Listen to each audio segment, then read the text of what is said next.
The German shepherd returned just after dawn, paws caked in red clay, and something clutched carefully between his teeth, something that gleamed dull and ancient in the weak morning light. Elena watched from the porch of her cabin, coffee cooling in her hands, as the dog crossed the clearing with the deliberate gait of a creature carrying sacred cargo. This was the fourth morning in a row. She set the mug down on the weathered railing, her breath forming small clouds in the October air.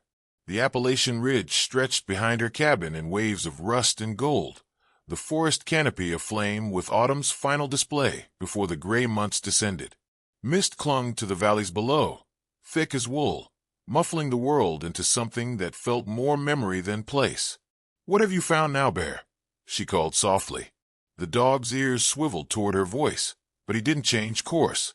He moved with purpose across the frost-stiffened grass, past the woodpile she'd been splitting for 3 days, past the rusted truck that hadn't run in 2 years, straight to the bottom step where he always delivered his finds.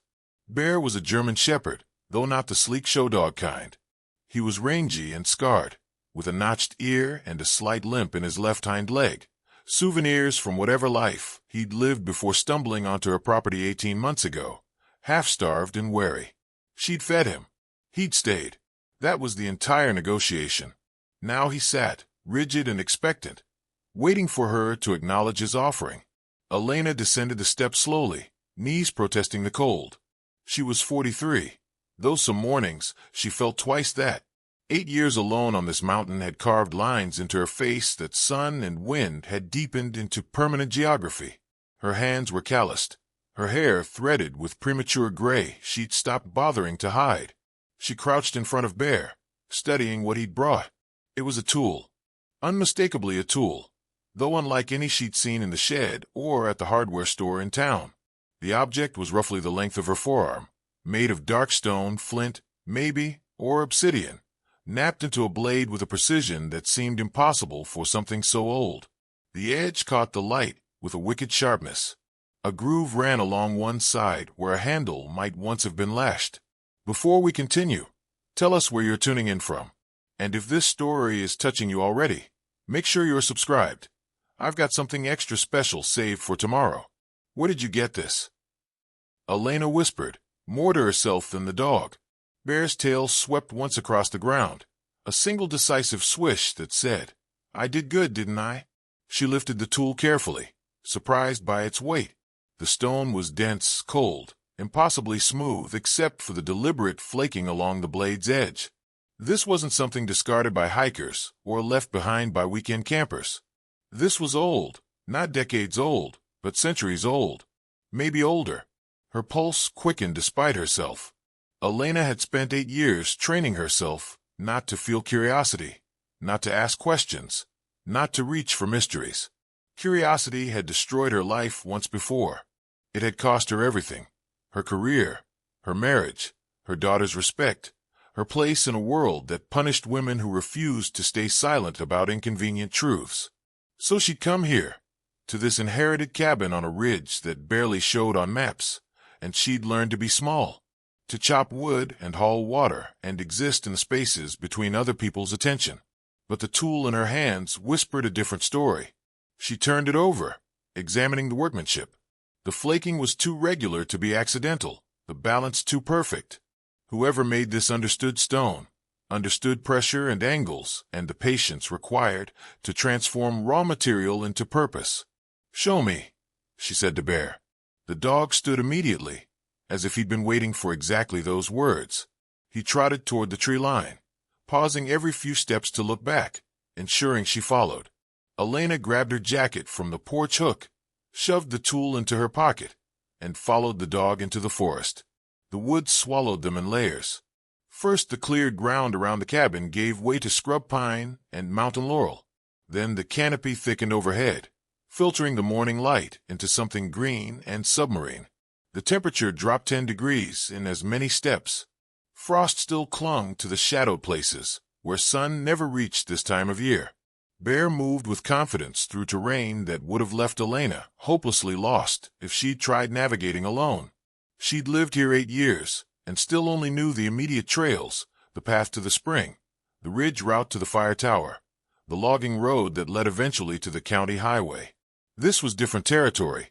Older growth, less disturbed. Trees that hadn't seen an axe in generations towered overhead, their trunks thick as truck beds. The understory thinned in their shadow, leaving a carpet of rust-colored needles and the occasional tumble of moss-covered stone. She'd always assumed Bear ranged the familiar trails during his solo expeditions. Now she realized he'd been going much farther. They walked for 20 minutes, climbing gradually. Elena's breath came harder, her legs remembering the weakness that sometimes still plagued her in the mornings, a lingering gift from the years she'd spent too thin, too anxious, living on coffee and rage after everything fell apart. Bear paused at a fallen oak that had created a natural bridge across a narrow ravine. Water trickled far below, the sound thin and musical. The dog crossed without hesitation, his balance sure despite the slick bark. Elena followed more carefully, gripping a protruding branch for stability. On the far side, the forest changed again. The trees here grew in strange formations, listing slightly toward a central point, as if drawn by invisible gravity. The ground beneath her boots felt different too, hollow somehow, like walking over a drum. "Where are we?" she asked, though she knew Bear couldn't answer. The dog stopped at an outcropping of gray rock that jutted from the hillside like broken teeth. Vines and creepers had claimed most of it, but in places the stone showed through, unusually smooth and geometric. Not natural formations. Work stone. Elena's heart hammered as understanding clicked into place. This wasn't just an outcropping. This was a structure, or had been once, before the forest reclaimed it. Bear nosed at a gap in the vines, revealing a dark opening barely wide enough for a person to squeeze through. The smell that wafted out was old and mineral, stone and earth and time compacted into something almost physical. "You've been going in there," Elena said, her voice barely above a whisper. The dog's tail wagged once, confirming. She pulled the tool from her pocket, holding it in the pale light. The blade seemed to hum in her hand, or maybe that was just her imagination running wild. But the craftsmanship, the age, the location, it all pointed to something she'd only read about in graduate school texts, back when she'd been someone else with a different future. Indigenous structures dotted these mountains, most of them long buried or destroyed. The Cherokee had lived here for millennia before removal, and before them, older cultures whose names had been lost to time. Occasionally, archaeologists found remnants, burial mounds, petroglyphs, stone foundations swallowed by forest. But those sites were supposed to be documented, protected, studied by people with credentials and permits and institutional backing. People unlike Elena, who'd been stripped of all three. She crouched, peering into the darkness beyond the gap. Bear pressed against her side, his warmth steadying.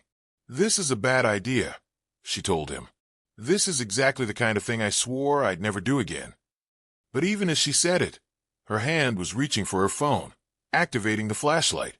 The beam cut through the dark, revealing rough stone walls and a floor littered with debris, branches, leaves, and beneath them, more tools. Dozens of them, half buried in centuries of forest detritus. Elena's breath caught. This wasn't just a shelter. This was a cache, a storage site, maybe even a workshop. The kind of place that could rewrite understanding of who lived here and when and how they worked. The kind of place that could make someone's career, or destroy it, if the wrong people found out. She backed away from the opening, mind racing. Bear whined softly, confused by her retreat. "We shouldn't be here," she said, more to herself than the dog. "This isn't ours to touch."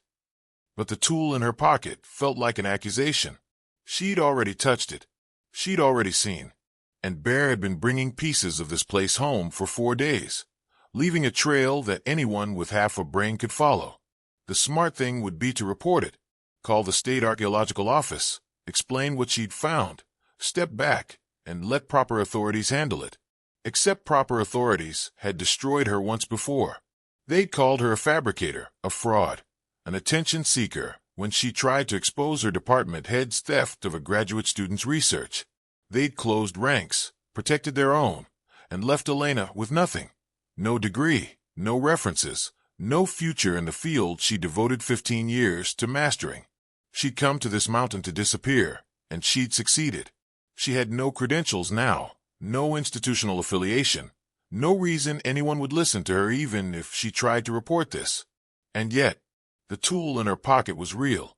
The structure in front of her was real. And whoever had made this place, whoever had worked stone with such skill and buried their creations here, they deserved better than to be forgotten or looted. The thought struck her like cold water. If she'd stumbled onto this place following her dog, how long before someone else did? Hikers, hunters, developers. The mountain wasn't as remote as it used to be. She'd seen survey markers on the lower slopes last spring, signs that someone was measuring, planning, carving this wilderness into profitable parcels. If they found this site before it was properly documented. Elena straightened, decision crystallizing despite every instinct screaming at her to walk away. "One look," she told Bear, "just to understand what we're dealing with. Then we figure out the right thing to do." The dog's tail wagged, accepting her logic, or at least her tone. She squeezed through the gap in the vines, skin prickling with a mixture of excitement and dread that she'd thought she'd successfully killed 8 years ago. The darkness inside smelled of earth and secrets. Section 2, the catalyst inciting incident. The interior was larger than she'd expected. Not a cave, exactly, but a constructed space. Walls of fitted stone forming a rough rectangle maybe 15 feet across and twice as long. The ceiling was low enough that Elena had to duck, but the floor was level, deliberately smoothed. Her flashlight beams swept across the space, catching details that made her pulse race. Tools everywhere, not scattered randomly, but arranged, sorted. Someone had organized this collection by size, by type, by function. Along one wall, blades were stacked like books, their edges facing outward. Along another, scrapers and axes hung on wooden pegs driven into mortar gaps, pegs that had somehow survived centuries without rotting completely. The preservation was impossible. Should have been impossible.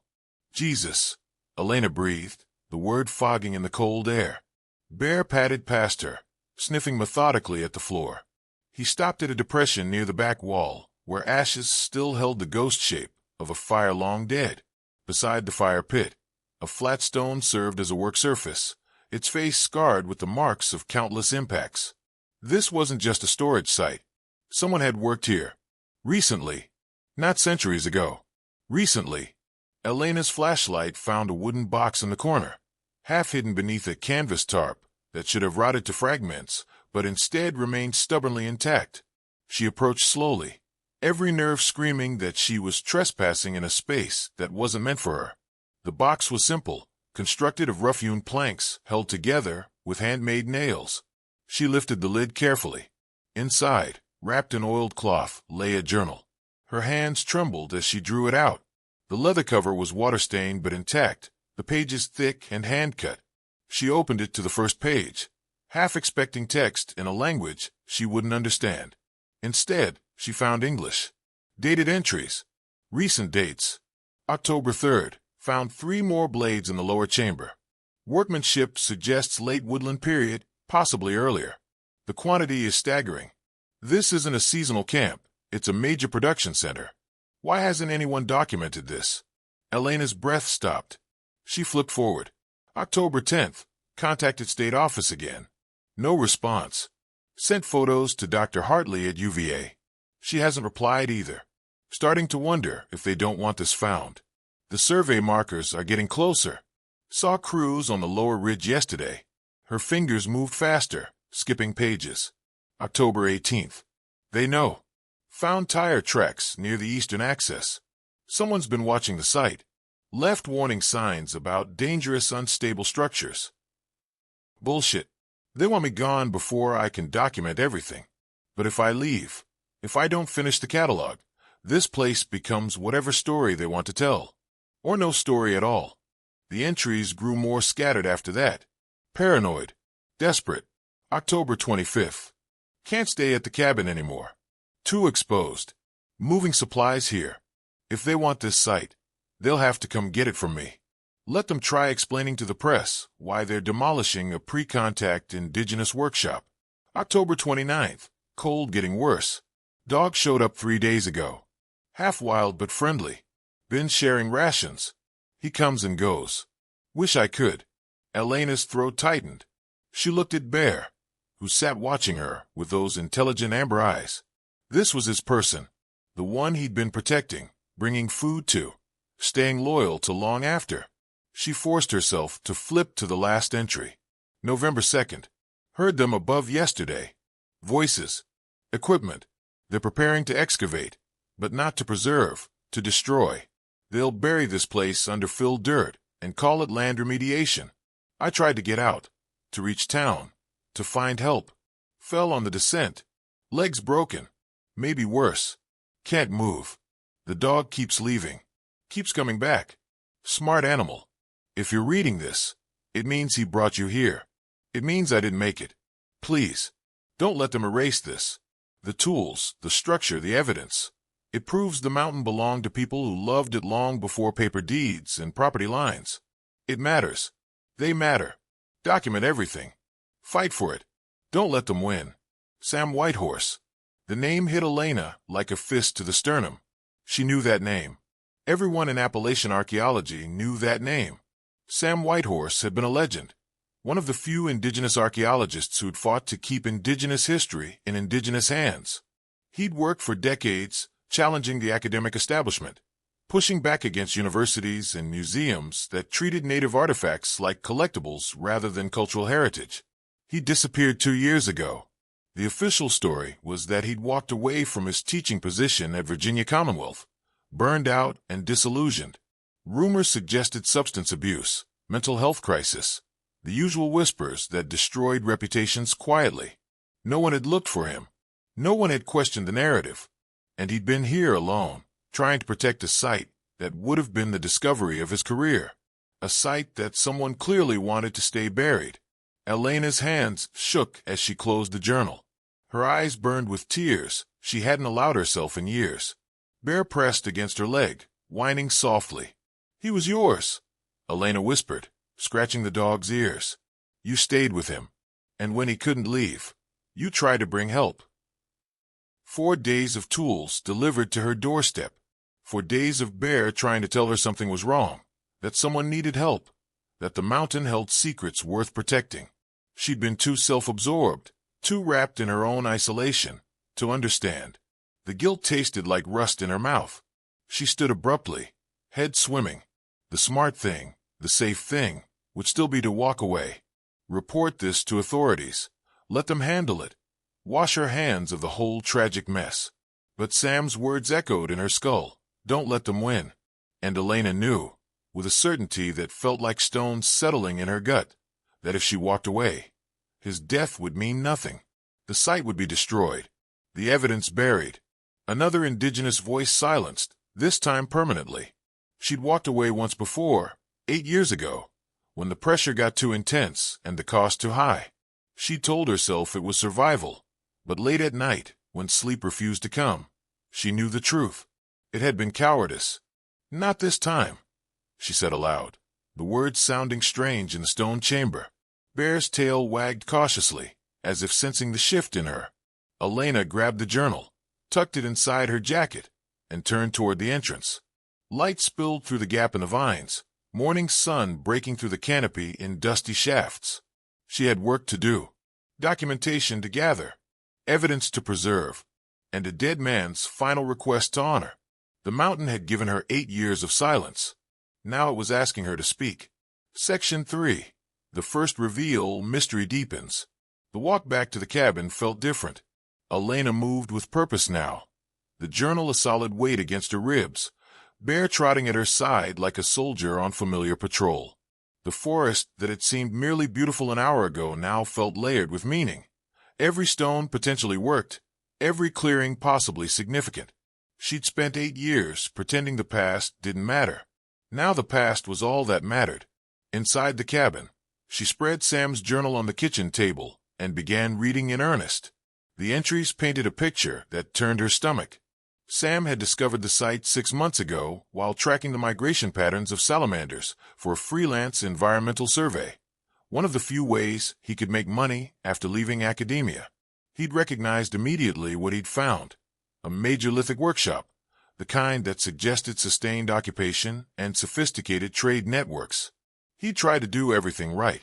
Contacted the state archaeological office, reached out to tribal councils, attempted to get the site protected through official channels, and every door had slammed in his face. The state office claimed lack of funding and staff. Tribal councils, still fighting to protect existing sacred sites from development, couldn't take on another battle. Academic colleagues who'd once called him friend suddenly stopped returning calls. Meanwhile, survey crews appeared on the mountain. Private contractors doing environmental assessment for a development company called Ridge Vista Holdings. Sam had watched them mark boundaries, take soil samples, map access roads, all the preparation for major construction. When he'd asked what was being built, he got vague answers about luxury ecotourism and sustainable development. Translation: vacation homes for wealthy lowlanders who wanted mountain views without mountain hardships. Sam had known what would happen. The site would be discovered during construction, rushed through a minimal salvage survey, and then bulldozed to keep the project on schedule. Any artifacts that survived would end up in museum storage, stripped of context, their stories reduced to catalog numbers. So he'd made a choice. He'd moved into the site to document everything himself. If the establishment wouldn't protect indigenous history, he'd do it alone. Elena traced her finger over his handwriting, smudging the ink slightly. The desperation bled through the words. They're not just stealing land anymore. They're stealing time. Every blade in this workshop represents hours of skilled labor, knowledge passed down through generations. The spatial organization alone could teach us about division of labor, trade relationships, seasonal occupation patterns. This isn't just rocks in a hole. This is people. Real people who loved and learned and built lives on this mountain.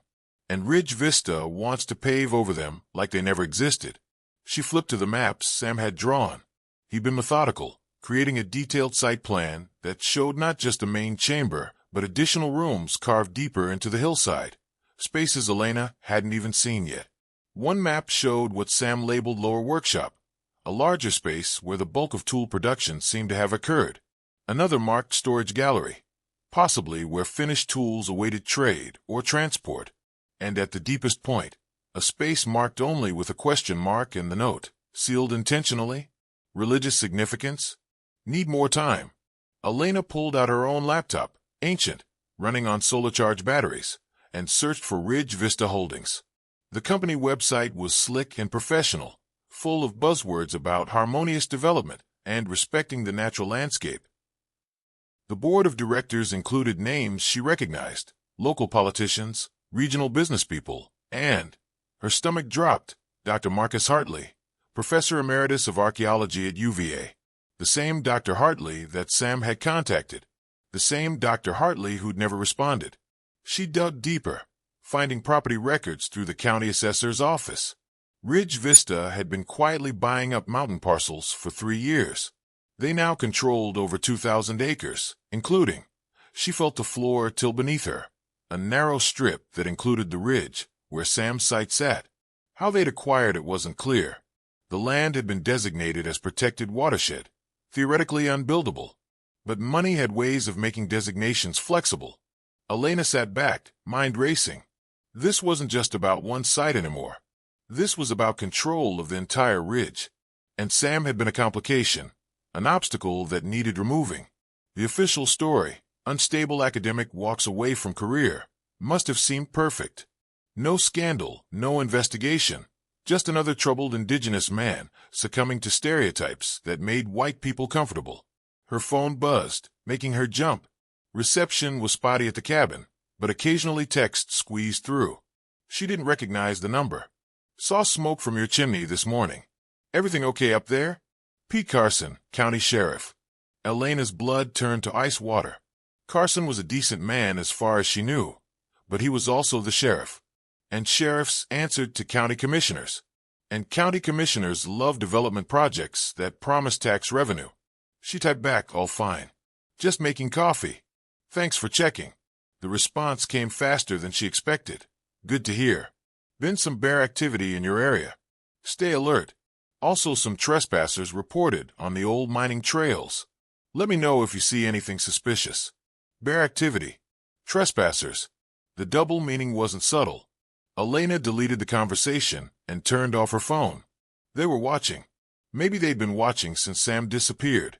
Maybe they'd just started paying attention because a reclusive woman, who normally kept to herself, was suddenly asking questions with her internet searches. Either way, the message was clear. We know where you are. We're keeping track. She looked at Bear, who'd settled on the rug by the stove, head on his paws but eyes alert. The dog had survived 18 months moving between the site and her cabin, bringing Sam food, accepting Elena's offerings of scraps and clean water. He'd been the lifeline for a man the world had forgotten. They killed him, Elena said aloud, testing the words. Maybe not directly. Maybe they didn't push him or break his leg themselves. But they created the conditions. They isolated him, ignored his calls for help, watched him struggle. And when he fell, they let him die alone in the dark. Bear's ears flicked, acknowledging her voice if not her words. Murder by indifference. The cleanest kind. Elena stood, pacing the small cabin. Every instinct screamed at her to run. Pack a bag, grab the dog, disappear deeper into the mountains or down into the valley. Anywhere but here, trapped between forces that had already proven they'd let a man die to protect their profit margins. But Sam's journal sat on the table, his final words demanding action. Document everything. Fight for it. She'd fought once before, 8 years ago, and lost everything. The university had protected the professor who'd stolen research.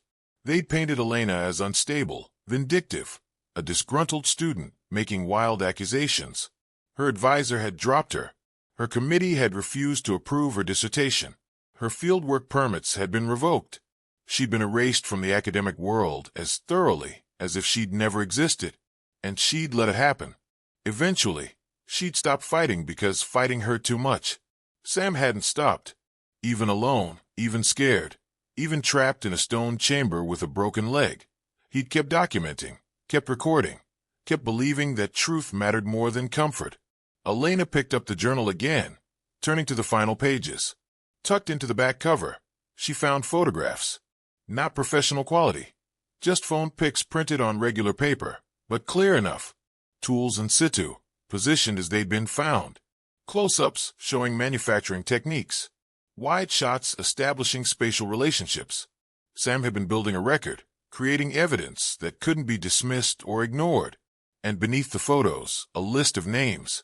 Email addresses, phone numbers, organizational affiliations. Tribal historic preservation officers. Independent archaeologists. Journalists who specialized in indigenous issues. Environmental lawyers. Academic ethics watchdogs. A network of people who might listen, who might care, who might fight. Sam had assembled an army in case he couldn't lead the battle himself. Now that army was hers to marshal. Elena felt something shift in her chest, a tightness that had lived there for 8 years beginning, finally, to uncoil. Not relief exactly, more like recognition. She'd been in hiding long enough. She opened her laptop again and began composing an email. Not to authorities who'd already proven they wouldn't help. Not to official channels designed to protect the powerful. To Sam's network. My name is Elena Ravenna. I'm writing to you because Sam Whitehorse is dead. I found his body today, along with his journal and his documentation of a major pre-contact lithic workshop on the eastern ridge of Blackwater Mountain in Harlan County, Virginia. The site is actively threatened by development from Ridge Vista Holdings. Sam died trying to protect it. I'm asking for your help to finish what he started. Please respond if you're willing to fight for indigenous history and the man who died defending it. She attached photos of Sam's maps and site documentation, added her coordinates, hit send on 15 different emails simultaneously. Then she sat back and waited for the world to answer. Bear patted over, resting his chin on her knee. She scratched his ears, feeling the weight of what she'd just done settling over her shoulders. No going back now, she told the dog. Outside, the October sun climbed higher, burning off the morning mist. The mountain looked peaceful, serene, eternal. But Elena knew better now. Mountains only looked eternal to people who didn't understand how quickly the ground could shift beneath their feet. The first response came within an hour. Elena had been standing at the window, watching the tree line, as if Ridge Vista security might materialize from the forest at any moment, when her laptop chimed. She nearly dropped her coffee mug. The email was from Dr. Sarah Mankiller, director of the Cherokee Nation Historic Preservation Office. Elena, I remember Sam. Good man. Smart. Stubborn as hell. I'm sorry he's gone, and sorrier that he died alone trying to do our job for us. The site you're describing sounds significant. Very significant. I'm forwarding this to our legal team and our cultural resources department. In the meantime, document everything you can, but do not remove anything from the site. Artifacts stay in place until we can get people there. And watch your back. If Ridge Vista has Dr. Hartley involved, they're not playing games. He's buried more sites than he saved. We'll call you within 24 hours. Sarah. Elena read it 3 times, her hands shaking. Someone believed her. Someone was taking this seriously. The second email arrived 10 minutes later from a journalist named Marcus Webb at the Appalachian Investigative Network. Ms. Ravenna, Sam contacted me 4 months ago about Ridge Vista. I did preliminary research, but couldn't verify his claims without corroborating sources. If you're willing to go on record about what you found, I can have a team there by tomorrow morning. This is exactly the kind of story we cover. Corporations exploiting loopholes to destroy heritage sites for profit. But I need documentation. Photos, videos, Sam's journal entries. Anything that establishes timeline and intent. Can you provide that? Marcus. Then a third, from someone named James Forkiller, who identified himself as an independent archaeological consultant. Sam and I worked together in Arizona 15 years ago. He taught me more about stratigraphy in one field season than I learned in 4 years of grad school. When he went silent, I assumed he'd finally gotten fed up with academia's bullshit. Finding out he was fighting alone, while we all moved on with our comfortable lives. I can be there in 2 days. I'll bring equipment, forms for emergency documentation under NAGPRA, and contacts at Interior. Don't let anyone near that site until we establish federal protection. James. By noon, Elena had received 9 responses. By evening, 14. Each one offering help, expertise, outrage, solidarity. Sam's network was activating like a dormant organism coming back to life, and Elena found herself at the center of something far larger than she'd anticipated. But with support came exposure. Her inbox also contained a message from an address she didn't recognize, no name attached. You should be careful who you contact. Sam Whitehorse made a lot of accusations before he disappeared.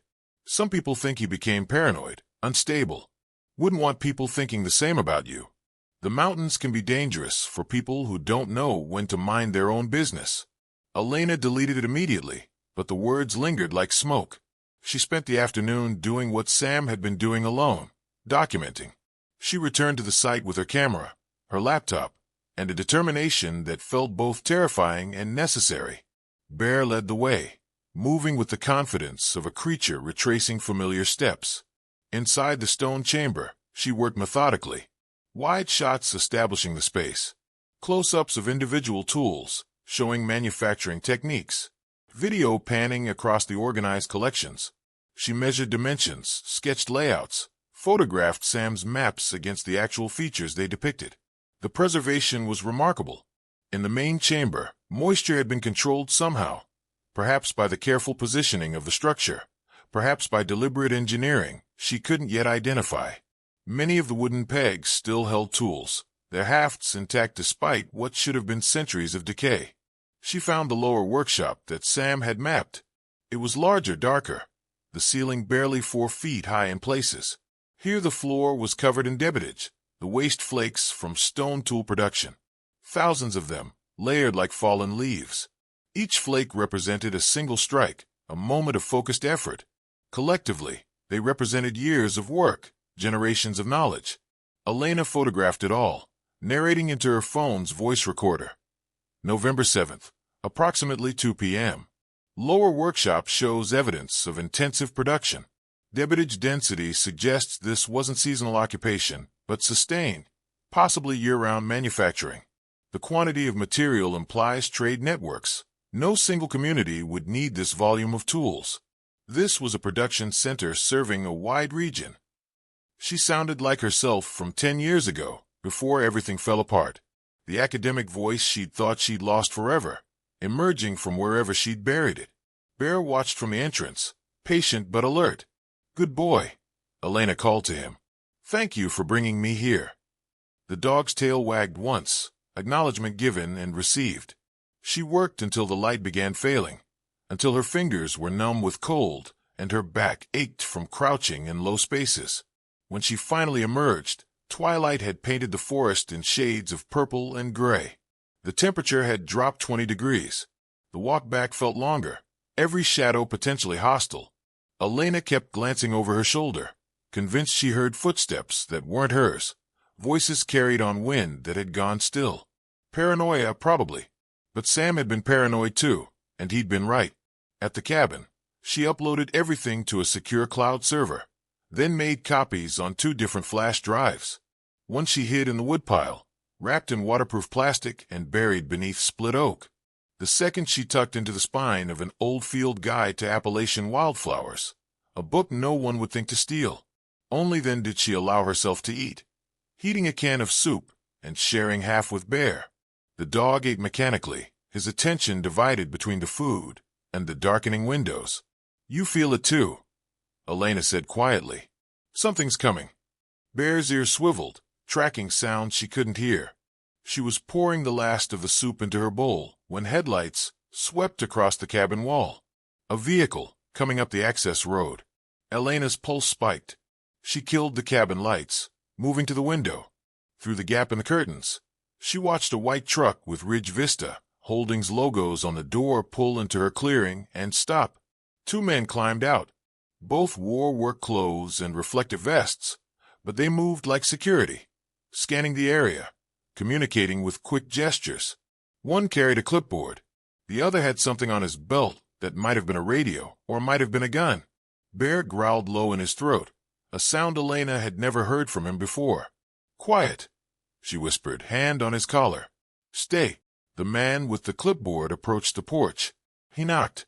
3 sharp raps that seemed too loud in the evening stillness. Elena considered not answering, but they knew she was here. Smoke from the stove, the truck in the yard, fresh boot prints in the frost. Hiding would only confirm she had something to hide. She opened the door but didn't invite them in, keeping her body blocking the entrance. "Help you?" she asked, voice level. The man smiled, but it didn't reach his eyes. "Evening, ma'am. I'm Todd Branson, site manager for Ridge Vista Holdings. This is my colleague, Derek."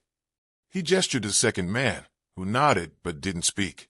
"We're conducting property verification in advance of our development project. According to our survey, you're currently residing on land that's within our acquisition boundary." Elena's stomach dropped, but she kept her face neutral. "This cabin has been in my family for 40 years. I have the deed."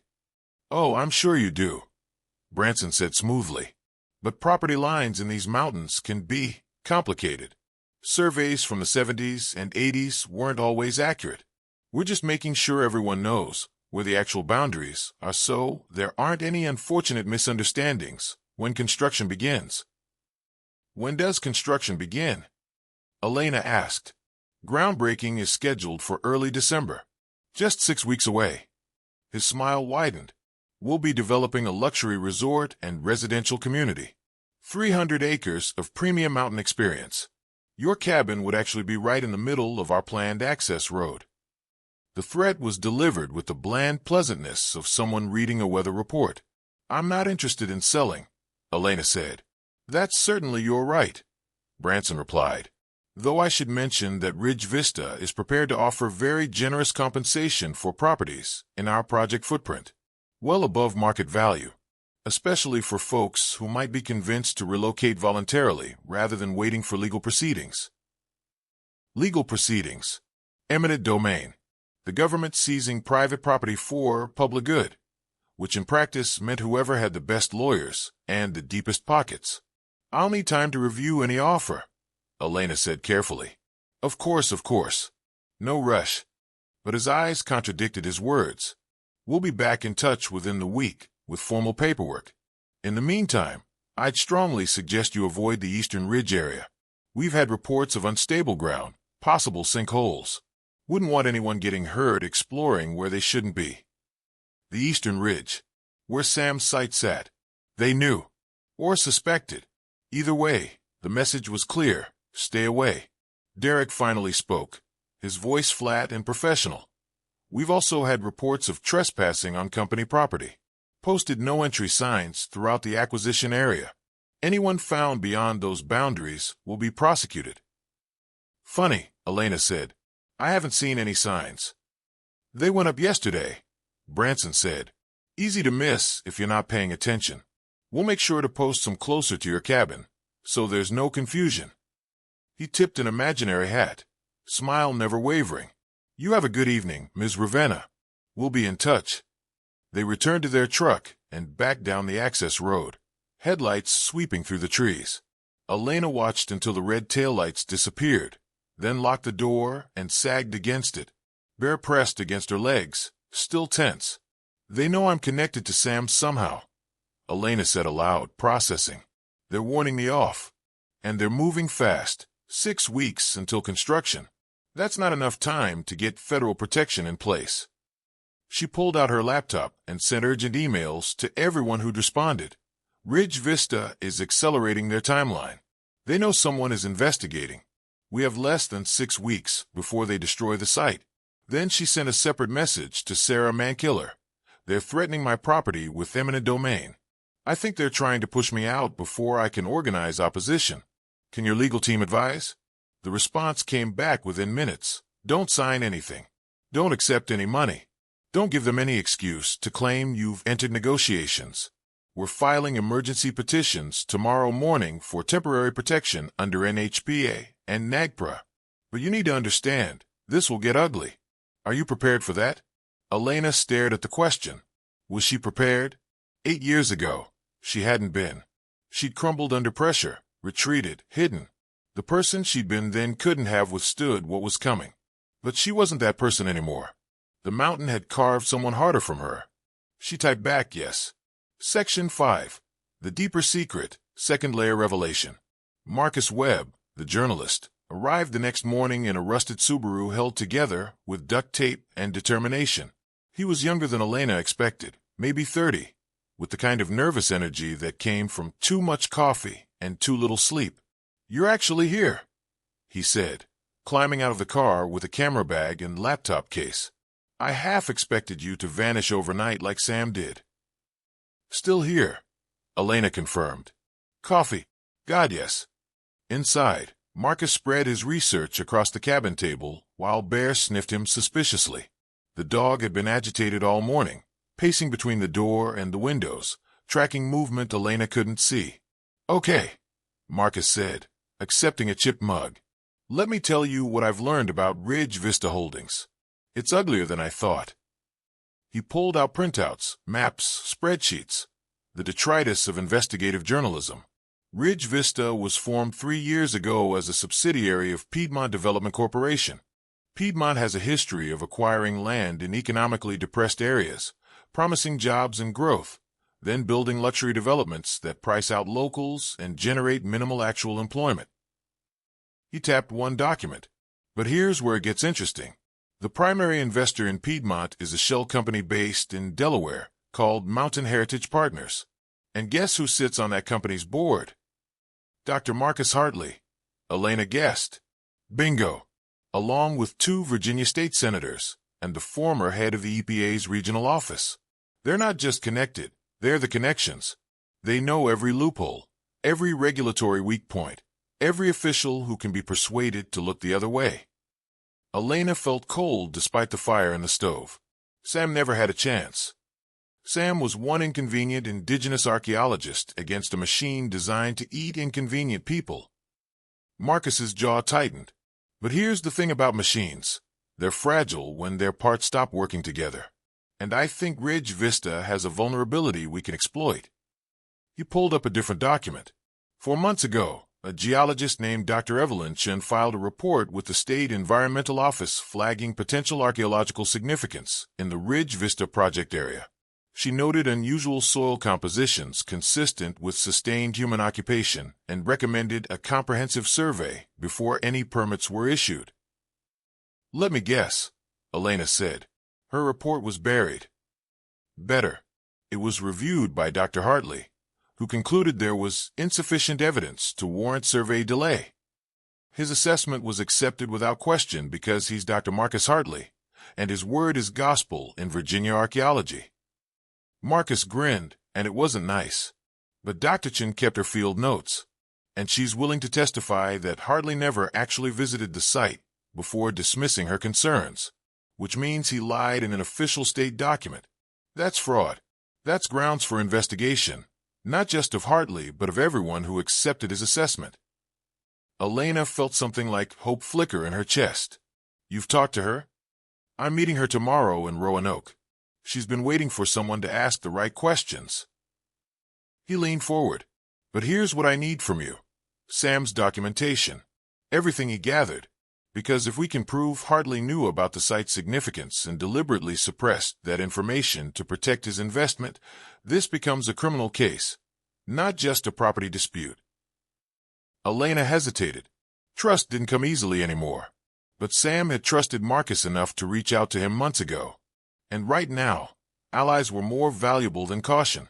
She retrieved the flash drive from the Wildflower book spine and handed it over. Everything Sam documented, plus what I gathered yesterday.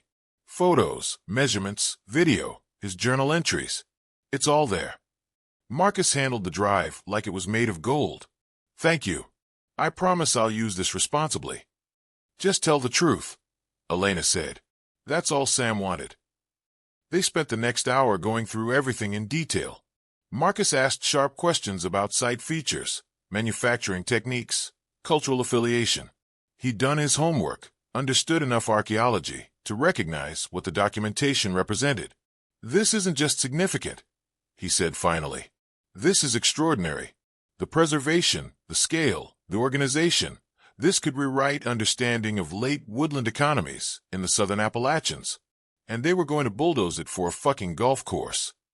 Actually, a new voice said from the doorway, they were going to bulldoze it for something much worse than a golf course.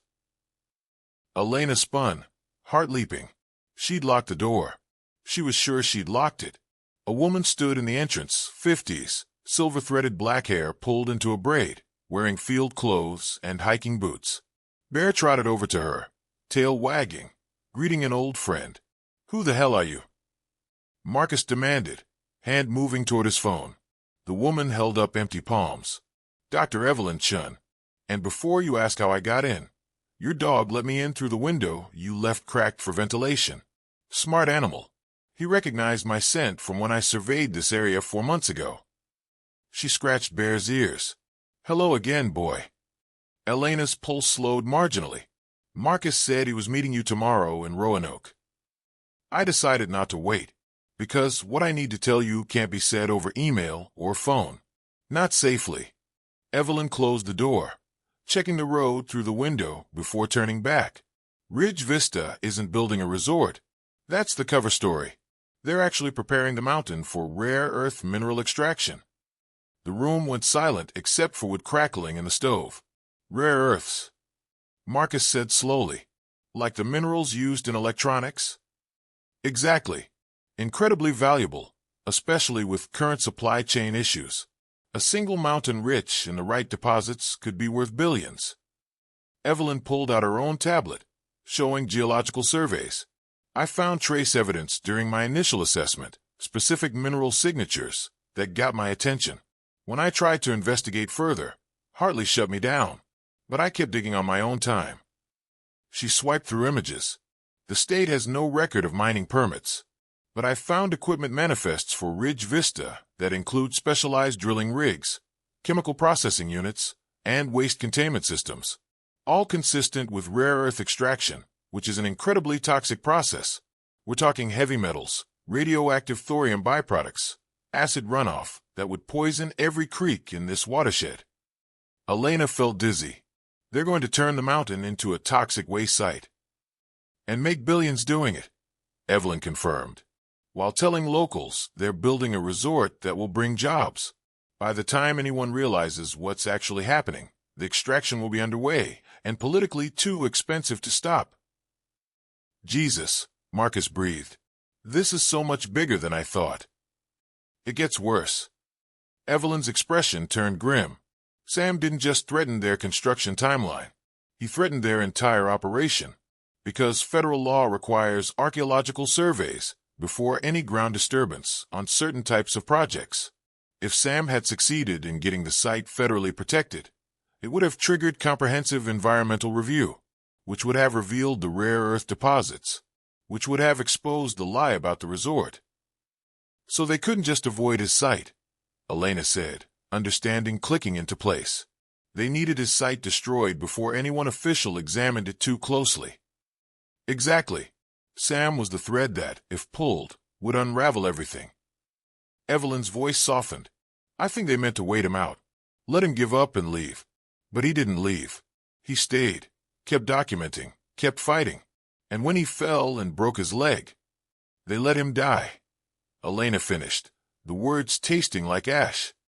Because dead archaeologists don't file reports. The three of them stood in heavy silence. Outside, the October sun climbed higher, indifferent to human schemes. Finally, Marcus spoke. We need to expose all of it. The fake resort, the illegal mining plan, Hartley's fraud, Sam's death, everything. One massive investigative piece that's too big to suppress. Agreed, Evelyn said. But we need more evidence. Right now we have suspicious circumstances and suggestive documents. We need proof of intent. Communications that explicitly connect Hartley to the cover-up. Permits that reveal the mining plan. Something concrete enough that criminal investigators have to act. Where do we get that? Elena asked. Evelyn smiled thinly. From the one place they think is secure, Ridge Vista's field office. They converted one of the old ranger stations on the lower slopes into project headquarters. That's where they keep physical files, equipment logs, site communications, everything they need for day-to-day operations. Marcus's eyes widened. You want us to break in? I want someone to acquire documents through creative means, Evelyn corrected. I'm a government employee, so I can't officially endorse such activities. But if documents were to appear anonymously, I'd certainly examine them professionally. Elena's mind raced. This was insane. This was dangerous. This was exactly the kind of reckless action that had destroyed her life before. But this wasn't about her career anymore. This was about Sam, dying alone in the dark. About the mountain being poisoned for profit. About an indigenous site being erased to hide corporate fraud. I'll do it, she heard herself say. Both Evelyn and Marcus turned to stare. You, Marcus said. No offense, but you're not exactly. I know these mountains, Elena cut in. I've lived here 8 years. I know trails Ridge Vista doesn't know exist, access routes they haven't secured. And more importantly, I'm already on their radar. If I get caught, it confirms what they already suspect.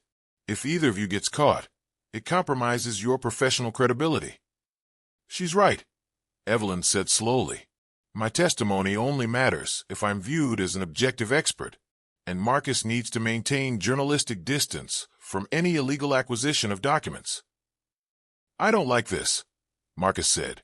Neither do I, Elena admitted. But Sam liked it even less, and he did it anyway.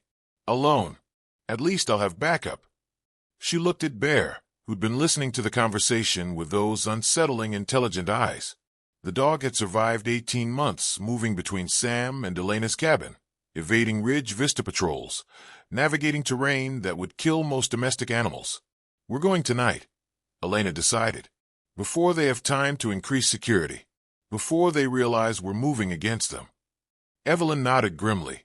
I'll map the office location and security setup. Marcus, you prepare to receive documents and start building the story framework. Elena, she met Elena's gaze squarely. Don't get caught, because if you do, they won't just prosecute you for trespassing. They'll bury you the same way they buried Sam. Section 6. The threat escalates, external pressure. They spend the afternoon preparing with the focused intensity of soldiers before deployment. Evelyn produced detailed satellite imagery of the old ranger station, now Ridge Vista's field office, marking camera positions and patrol patterns she'd observed during her own reconnaissance. 2 cameras on the main entrance, she explained, finger tracing the images. One covering the parking area, another at the rear door. Both feed to a central security system, but, she smiled slightly, the system is contracted through Valley Security Solutions, which is notorious for using default passwords and minimal encryption. I may have found their system admin interface. Marcus looked up from his laptop. Please tell me you didn't hack them. I didn't hack anything. I simply observed that their network appears on public Wi-Fi scans, and their security protocols are lacking. Evelyn's expression was carefully neutral. If someone were to need those cameras to experience technical difficulties tonight between 10 p.m. and midnight, I imagine the system admin might schedule maintenance during that window. You're scary, Marcus said with something like admiration. I'm thorough, Evelyn corrected. There's a difference. Elena studied the layout, committing details to memory. The office occupied a single-story structure built in the 60s, wood frame and stone foundation, designed to blend with the mountain environment. Ridge Vista had added a chain-link fence and new locks, but the building itself remained essentially unchanged. Entry point, she asked. Evelyn zoomed in on the eastern wall. This window. It's supposed to be secured, but the latch mechanism is original hardware, easy to manipulate from outside. The window opens into what used to be a storage room. Should give you access to the main office without triggering door sensors. Should, Elena repeated. Nothing's certain, but it's your best option. Evelyn pulled up a different image. Once inside, you're looking for file cabinets in the main office. Specifically, anything labeled with project codes. Hartley is old school. He doesn't trust digital records for anything legally sensitive. He'll have paper backups. How do you know that? Marcus asked. Because I worked with him for 3 years before I figured out what kind of man he was. Evelyn's voice went flat. He taught me to keep paper trails of everything important because hard drives fail, but filing cabinets don't. I'm hoping his own advice will destroy him.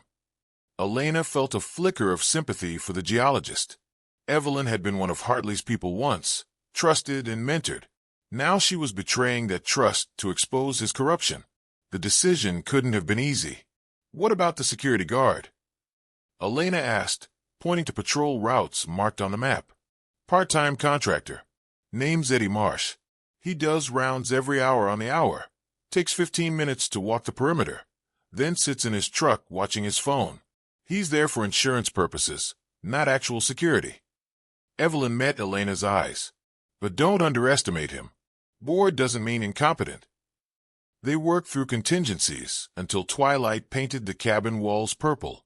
Marcus set up encrypted communication channels. Evelyn disabled the security cameras remotely, muttering about administrative privileges and maintenance schedules. Elena packed a small bag with tools, wire cutters for the fence, a pry bar for the window, a headlamp with red filter for night vision, and leather gloves to avoid leaving prints. Bear watched the preparations with focused attention, as if understanding that tonight would be dangerous. You're staying here, Elena told him. The dog's ears flattened in clear disagreement. I mean it. I need you to guard the cabin. If anyone comes, she didn't finish the sentence. If Ridge Vista came looking while she was gone, Bear couldn't stop them. But at least he'd bark, alert Marcus and Evelyn, give them time to hide the evidence. Bear pressed against her leg, whining softly. I know, she whispered, scratching his ears. But I'm coming back. I promise. It was a promise she hoped she could keep. At 9 p.m., Elena drove her ancient truck down the mountain, headlights off until she reached the county highway. The old ranger station sat 7 miles away, accessible by a fire road that Ridge Vista probably thought was secure. But Elena knew the trails that connected to that road. Footpaths too narrow for vehicles, but perfect for someone on foot who knew where to step. She parked at a trailhead 2 miles from the target, pulled on dark clothes, and checked her phone one last time. A text from Marcus, cameras down. You have a 2-hour window. Good luck. From Evelyn. Guard just started his 9 p.m. patrol. You're clear to approach. Elena silenced the phone, tucked it deep in her pocket, and started walking. The forest at night was a different world.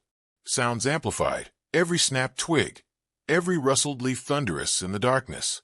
She moved slowly, carefully, letting her eyes adjust until she could navigate by starlight filtered through bare branches. The fire road appeared after 20 minutes of steady climbing.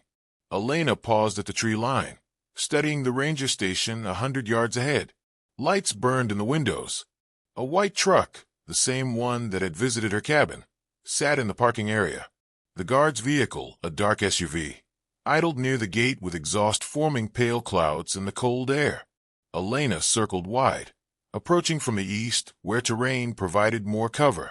The fence was chain-link topped with barbed wire, but the corner posts were old, the ground underneath eroded by years of runoff. She tested one section and felt it give slightly. Using the wire cutters, she clipped the bottom links, with aid already separated from the post, creating a gap just large enough to slide through.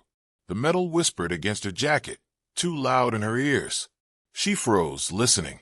No shouts, no running footsteps, no sudden illumination. Just the guard's truck idling and wind moving through the pines. Elena crawled through the gap, pulling her bag after her.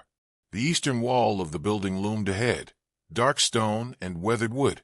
The window Evelyn had marked sat 3 feet off the ground, covered by a thin metal screen. Elena removed the screen carefully, setting it aside. The window latch was exactly as described, old brass hardware, corroded but functional. She worked a pry bar into the gap between frame and sill, applying gentle pressure. The latch clicked. The window swung inward. Elena's heart hammered, so hard she felt dizzy. This was insane.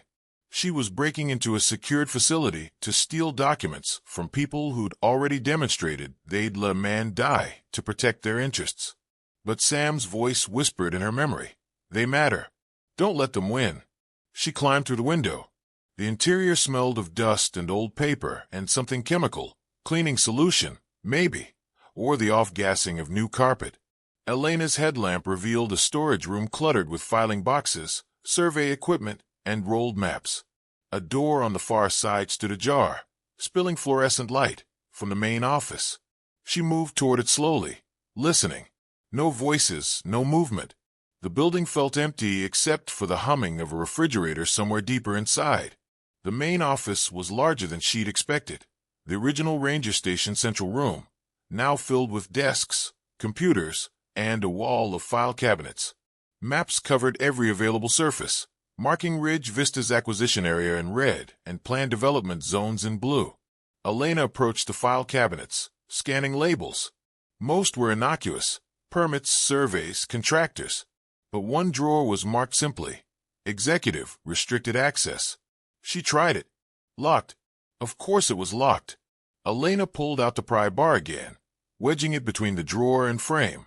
She applied pressure slowly, feeling the internal mechanism resist, then. The lock broke with a sharp crack that seemed to echo through the empty building. Elena froze, pulse thundering in her ears. Seconds ticked past. No alarm, no guard, nothing. She opened the drawer. Inside, organized files with project codes and dates. She pulled the first folder, photographing each page rapidly with her phone. Internal communications between Hartley and Ridge Vista executives, discussing archaeological complications and necessary delays in disclosure. The second folder was worse, geological surveys showing rare earth deposits quantified in tons, valued in billions. Notes in the margins, keep confidential. Public disclosure triggers, federal review. The third folder made Elena's hands shake, communications about Sam. Emails from Hartley to Ridge Vista Security discussing the White Horse situation and recommendations to monitor but not engage directly. A final email dated 3 weeks ago. Problem appears to have resolved itself naturally. Site can proceed as planned. They'd known Sam was dying. They'd known and done nothing. Elena photographed everything, working as fast as her shaking hands allowed. 20 files, 30, 40. Each one building a case that would be impossible to dismiss or explain away. She was reaching for the last folder when light swept across the window. A vehicle, pulling into the parking area. Elena's stomach dropped. She shoved the files back into place, eased the drawer shut as quietly as possible, and moved toward the storage room. Voices outside. Multiple voices. Told you we should have upgraded security after that woman started asking questions. She's just a hermit with a dog. She's not going to.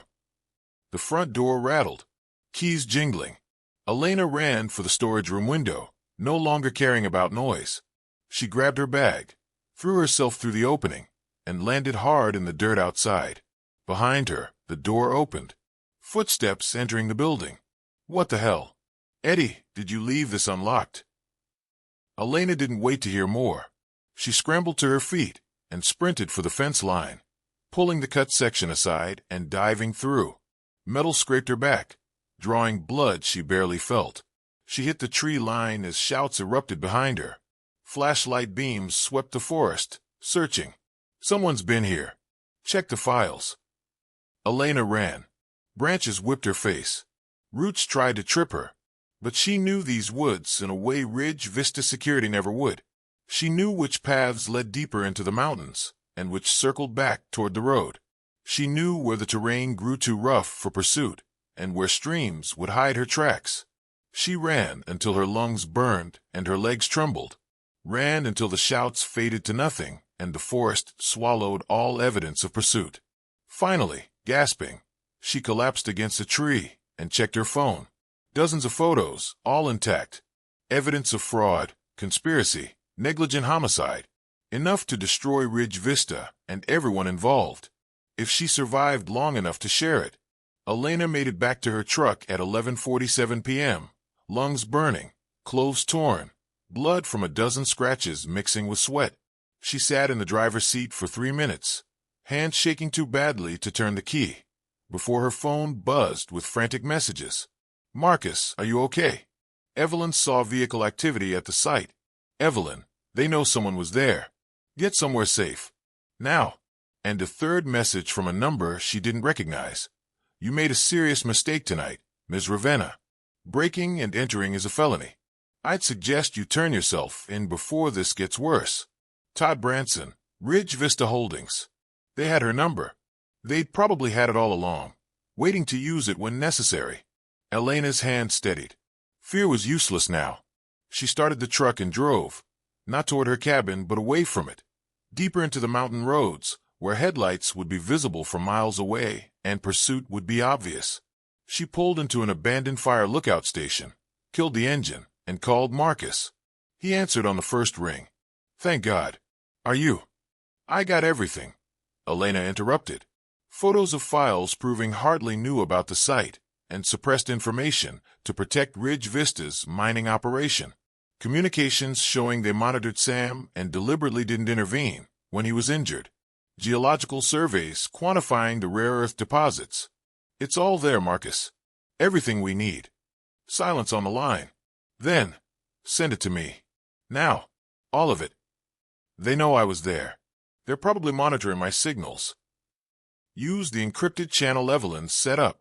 They can intercept it, but they can't read it without keys they don't have. His voice was tight with urgency. Elena, if they catch you with that evidence before I can publish, it disappears. You disappear. Send it now. She did, watching the progress bar crawl across her phone screen, while her heart hammered. Outside, the forest pressed close, full of shadows that might have been trees or might have been men with flashlights searching for a woman who'd taken something they couldn't afford to lose. The upload finished. Got it, Marcus confirmed. I'm starting the story now. I'll work through the night. By morning, this will be live on our network and distributed to every news outlet that'll run it. They'll try to stop you, Elena said. Let them try. I'm a journalist, not an isolated archaeologist they can make disappear. His voice softened slightly. But you need to get somewhere public, somewhere with witnesses. Don't go back to your cabin. They'll be waiting. Elena thought of Bear, alone, guarding an empty home. The guilt was sharp enough to taste. I can't leave him, she said. Elena. He stayed with Sam until the end. I'm not abandoning him now. She ended the call before Marcus could argue further. The drive back to her cabin took 40 minutes on roads that seemed darker and more hostile than usual. Every pair of headlights in her rearview mirror might have been Ridge Vista. Every shadow between trees might have been security waiting to pull her over and make her another cautionary tale about what happened to people who didn't mind their own business. But no one stopped her. No lights followed her up the access road. The cabin sat dark and silent. Elena parked and approached cautiously, every sense screaming warnings. The door was still locked, the windows intact. No obvious signs of intrusion. She opened the door. Bear launched himself at her, whining and circling, checking her over with his nose, finding the scratches and blood and dirt. His agitation was palpable. He'd known something was wrong, had been waiting in an agony of protective instinct with no way to help. "I'm okay," Elena whispered, dropping to her knees and burying her face in his fur. "I'm okay, boy. We're okay." But they weren't. Not really. Evelyn had arrived while Elena was gone, her car hidden behind the woodshed. She emerged from the shadows when Elena entered, face grim. "They're mobilizing," she said without preamble. "I've been monitoring their communications, very unprofessionally, very illegally. They know you have documentation. They're calling in lawyers, crisis management, the whole apparatus. And they're planning to file criminal charges by morning." "For what?" Elena asked, though she knew the answer. "Breaking and entering. Theft of proprietary documents. Trespassing on posted land." Evelyn's expression was sympathetic but unflinching. "They'll paint you as an unhinged woman with a history of making false accusations, yes? They've already dug up your past with the university. They'll argue you fabricated everything out of grudge against academic establishment. By the time Marcus's story runs, you'll be in custody and your credibility destroyed." Elena felt the old familiar weight settling over her shoulders, the crushing pressure of institutions protecting themselves, of powerful people closing ranks against inconvenient truth. She'd felt it 8 years ago when the university chose a tenured professor over a graduate student. She'd felt it when her advisor stopped returning calls, when her committee refused to meet, when doors closed one after another until she had nowhere left to go but this mountain. The difference was, 8 years ago she'd been alone. "Then we don't wait for morning," Elena said. "We go public now. Tonight, before they can control the narrative." Evelyn nodded slowly. "Marcus is writing, but the story won't be ready until dawn at the earliest. These things take time, verification, legal review, making sure every fact is bulletproof. So we don't wait for the story." Elena pulled out her phone. "We go directly to the people who matter most." She opened her email and scrolled through the responses she'd received over the past 2 days. Tribal historic preservation officers, indigenous rights organizations, environmental advocacy groups, archaeological ethics watchdogs, a network Sam had spent years cultivating, now activated and waiting for direction. She composed a new message, addressed to all of them. Sam Whitehorse died protecting a pre-contact indigenous site on Blackwater Mountain from illegal destruction by Ridge Vista Holdings. I have evidence proving corporate fraud, archaeological malfeasance by Dr. Marcus Hartley of UVA, and deliberate suppression of information about rare earth mining plans that would poison the entire watershed. Ridge Vista intends to destroy the site in 6 weeks and is currently trying to silence me through legal intimidation. I'm attaching Sam's complete documentation and the files I obtained tonight, showing Ridge Vista's criminal intent. I'm also attaching my location. If something happens to me, you'll know who to hold accountable. Please, finish what Sam started. Elena Ravenna. She hit send before doubt could stop her. You just made yourself a target, Evelyn said quietly. I've been a target since Bear brought me the first tool. Elena stood, feeling something like clarity settle over her. The difference is now I'm a target they can't silence quietly. Too many people know. Too many witnesses. Her phone began buzzing immediately, responses flooding in. Sarah Mankiller, we're filing emergency injunctions in federal court. I'll have tribal lawyers there within the hour. James Forkiller, I'm 3 hours away.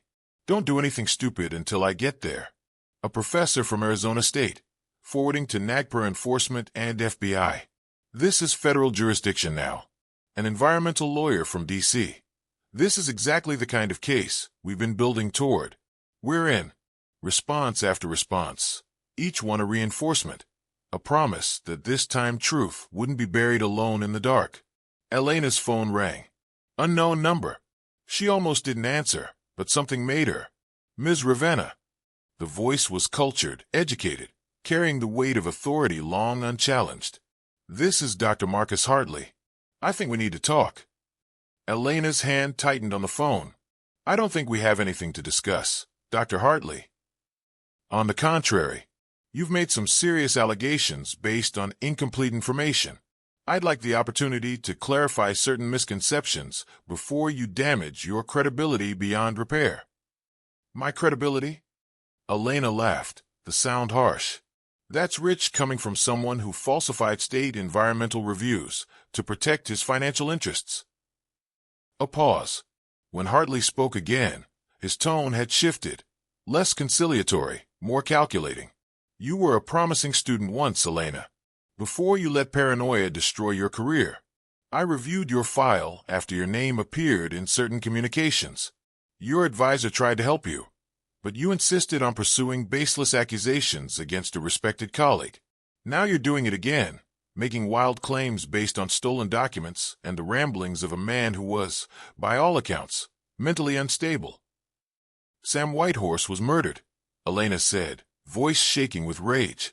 He died alone with a broken leg because you and Ridge Vista wanted him out of the way. I have emails proving you knew he was on site and actively chose not to help. You have selectively interpreted correspondence taken out of context, Hartley corrected. Mr. Whitehorse was trespassing on private property, engaging in unauthorized excavation, making threats against legitimate business interests. When we discovered he was camped illegally on Ridge Vista land, we assumed he'd left when the weather turned. How were we to know he'd injured himself through his own recklessness? The casual victim blaming made Elena's vision blur red. You knew. Your security monitored him for months. They reported his presence. They reported suspicious activity, which we investigated and found no evidence of ongoing trespass. If Mr. Whitehorse subsequently returned and suffered an accident, that's tragic but not actionable. Hartley's voice hardened. What is actionable is breaking and entering, theft of proprietary documents, and criminal trespass, all of which you committed tonight. I'm offering you one chance, Elena. Return the documents, recant your accusations, and accept a generous settlement to relocate quietly. Otherwise, I'll ensure you face the full legal consequences of your actions. No, Elena said. I beg your pardon? No, I'm not recanting. I'm not returning anything. And I'm not disappearing quietly so you can poison this mountain for profit. Elena's voice steadied, finding strength she'd forgotten she possessed. Sam died fighting for what was right. I'm not dishonoring his memory by backing down now. Then you're a fool, Hartley said coldly, and you'll be a convicted felon by this time tomorrow. I'll make certain of it. The line went dead. Elena lowered the phone, hands trembling again, but not from fear. From fury. From determination that felt like hot metal in her chest. He's coming, she said to Evelyn. Tonight. He can't afford to wait for legal proceedings, because by morning this will be too public to suppress. Then we need witnesses, Evelyn replied, already pulling out her own phone. As many as possible. People who can document whatever happens next. The next hour passed in a blur of activity. Marcus called other journalists, regional reporters, freelancers, anyone who could reach the mountain before dawn. James Forkiller arrived with 2 colleagues from the indigenous archaeological community, bringing cameras and legal documentation. Sarah Mankiller connected via video call with 3 tribal lawyers who'd filed emergency petitions with federal court. By 2 a.m., Elena's tiny cabin was crowded with people who'd driven through the night because Sam Whitehorse mattered, because indigenous history mattered, because mountains weren't disposable commodities to be poisoned for profit. By 3 a.m., headlights appeared on the access road. Not one vehicle. A convoy. Ridge Vista trucks, a sheriff's patrol car. 2 black SUVs that screamed corporate security. They parked in a semicircle, trapping Elena's cabin in a wall of lights and engines. Doors opened. Men emerged, Branson and his security team, Sheriff Carson, and finally, from one of the SUVs, Dr. Marcus Hartley himself. Elena stepped onto the porch with Bear at her side. Behind her, James and the others filed out, cameras recording everything. "Ms. Ravenna," Sheriff Carson called, sounding tired and unhappy. "I have a warrant for your arrest on charges of breaking and entering, theft, and criminal trespass. I need you to come with me." "On whose complaint?" James asked, his voice carrying professional authority. "Ridge Vista Holdings," Carson replied. "They've provided evidence of forced entry to their field office and theft of proprietary documents." "Ridge Vista Holdings doesn't own that building," a new voice interjected. "The state of Virginia does. They're leasing it under a temporary permit that explicitly prohibits storage of private corporate documents in state facilities." Elena turned to see Evelyn emerge from the cabin, tablet in hand. "I'm Dr. Evelyn Chun, state environmental geologist. I conducted the review of the lease agreement an hour ago. Ridge Vista is in violation of their permit terms, which means any documents stored there are potentially subject to public records requests. Ms. Ravenna didn't steal anything. She accessed documents that shouldn't have been there in the first place." Hartley stepped forward, his face carefully neutral, but eyes burning. "Dr. Chun, how interesting to see you here. I assume you've been advising Ms. Ravenna on her criminal activities." "I've been advising Ms. Ravenna on the legal protections afforded to archaeological sites under NHPA and NAGPRA," Evelyn replied coolly, "as is my professional obligation as a state employee. Would you like to explain why you falsified environmental reviews to suppress evidence of those same protections?" "I falsified nothing. I conducted a professional assessment." "Without visiting the site," Marcus Webb called out, camera rolling, "which violates state assessment protocols. Care to comment for the record, Dr. Hartley?" More vehicles arrived, news vans, this time from regional stations. Reporters emerging with cameras and microphones, drawn by the increasingly public confrontation. Hartley's expression finally cracked, showing the fury beneath. "This is a circus. Carson, arrest her. Now." The sheriff looked between Elena and the growing crowd of witnesses, journalists, and indigenous advocates. His hand moved to his handcuffs, then dropped. "I need to make a call," he said slowly. "Get clarification from the district attorney." "You need to do your job," Hartley snapped. "My job is to enforce the law," Carson replied, steel entering his voice. "Not to arrest people because corporations find them inconvenient. And right now, with this many cameras and this much legal ambiguity, I'm not arresting anyone until I have clear direction from someone with more authority than you." He turned to Elena. "Ma'am, I'm going to ask that you stay on your property tonight while this gets sorted out. Don't leave the county. Understand?" Elena nodded, not trusting her voice. Carson walked back to his patrol car and began making calls. Hartley turned to Branson, speaking in low, urgent tones. The security team looked uncertain, aware that every action was being recorded by multiple cameras. The standoff stretched as minutes turned into an hour. More people arrived, locals who'd seen the commotion, activists who'd driven from neighboring counties, even a representative from the state attorney general's office who'd been roused from bed by the flood of emergency petitions. If you're hooked on this story, make sure to subscribe and turn on notifications so you never miss an upload. Your support means everything and helps me bring you more incredible mountain stories like this one. By the time the sky began lightening to gray, Elena's cabin was surrounded by more than 50 people, all bearing witness to what happened next. Marcus's story went live at 5:47 a.m. The headline, "Corporate Fraud, Archaeological Destruction, and the Death of an Indigenous Activist. How Ridge Vista Holdings Buried the Truth on Blackwater Mountain." The article was devastating, meticulously documented, legally bulletproof. It laid out every detail of Ridge Vista's scheme: the fake resort cover story, the illegal rare earth mining plan, Hartley's falsified reviews, the emails showing knowledge of Sam's condition, the systematic suppression of evidence. And it included Sam's journal entries, his maps, his photographs, a dead man's testimony speaking louder than any living voice could. The story spread like wildfire. By dawn, it was trending nationally. By 7 a.m., federal investigators had announced a formal inquiry. By 8 a.m., Ridge Vista's stock had plummeted and their board had placed Hartley on administrative leave. Elena watched it unfold from her porch, bare pressed against her legs, surrounded by people who'd chosen to stand with her when standing alone would have been easier. Sarah Mankiller appeared on video call, exhausted but triumphant. Federal injunction granted.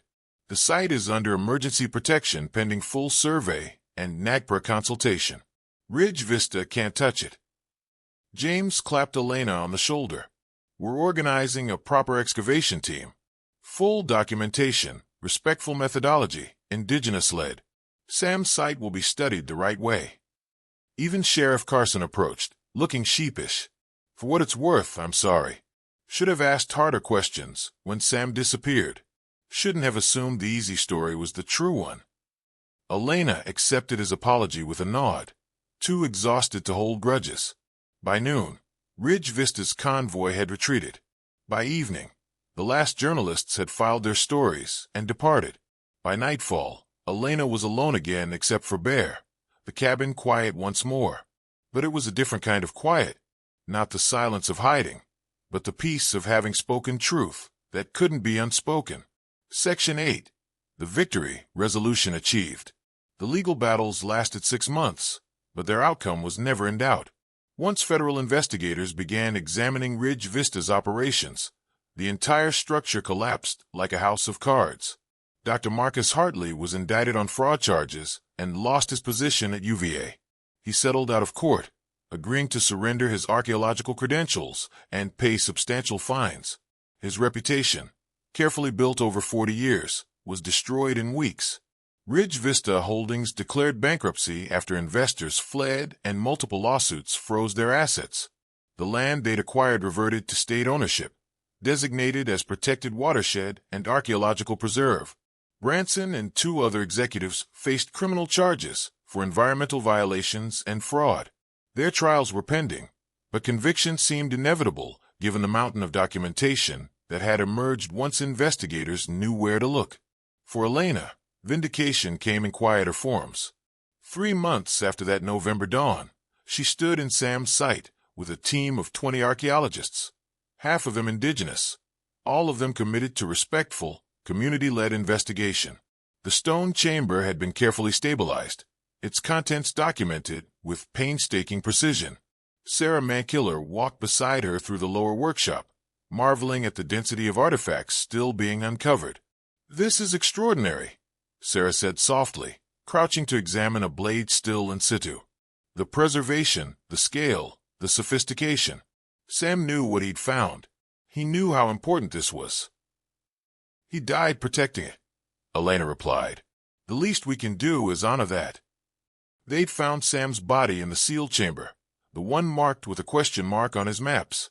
He'd crawled there when his leg made further movement impossible, wrapping himself in the canvas tarp and his own sleeping bag, surrounded by the tools he'd spent months documenting.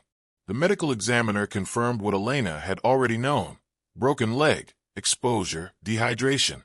Death would have come slowly, painfully, alone except for a dog who'd stayed as long as he could before seeking help the only way he knew how. They'd buried Sam in a Cherokee ceremony on the mountain he'd died defending, with full honors and a marker that read, Samuel Whitehorse, 1968 to 2023.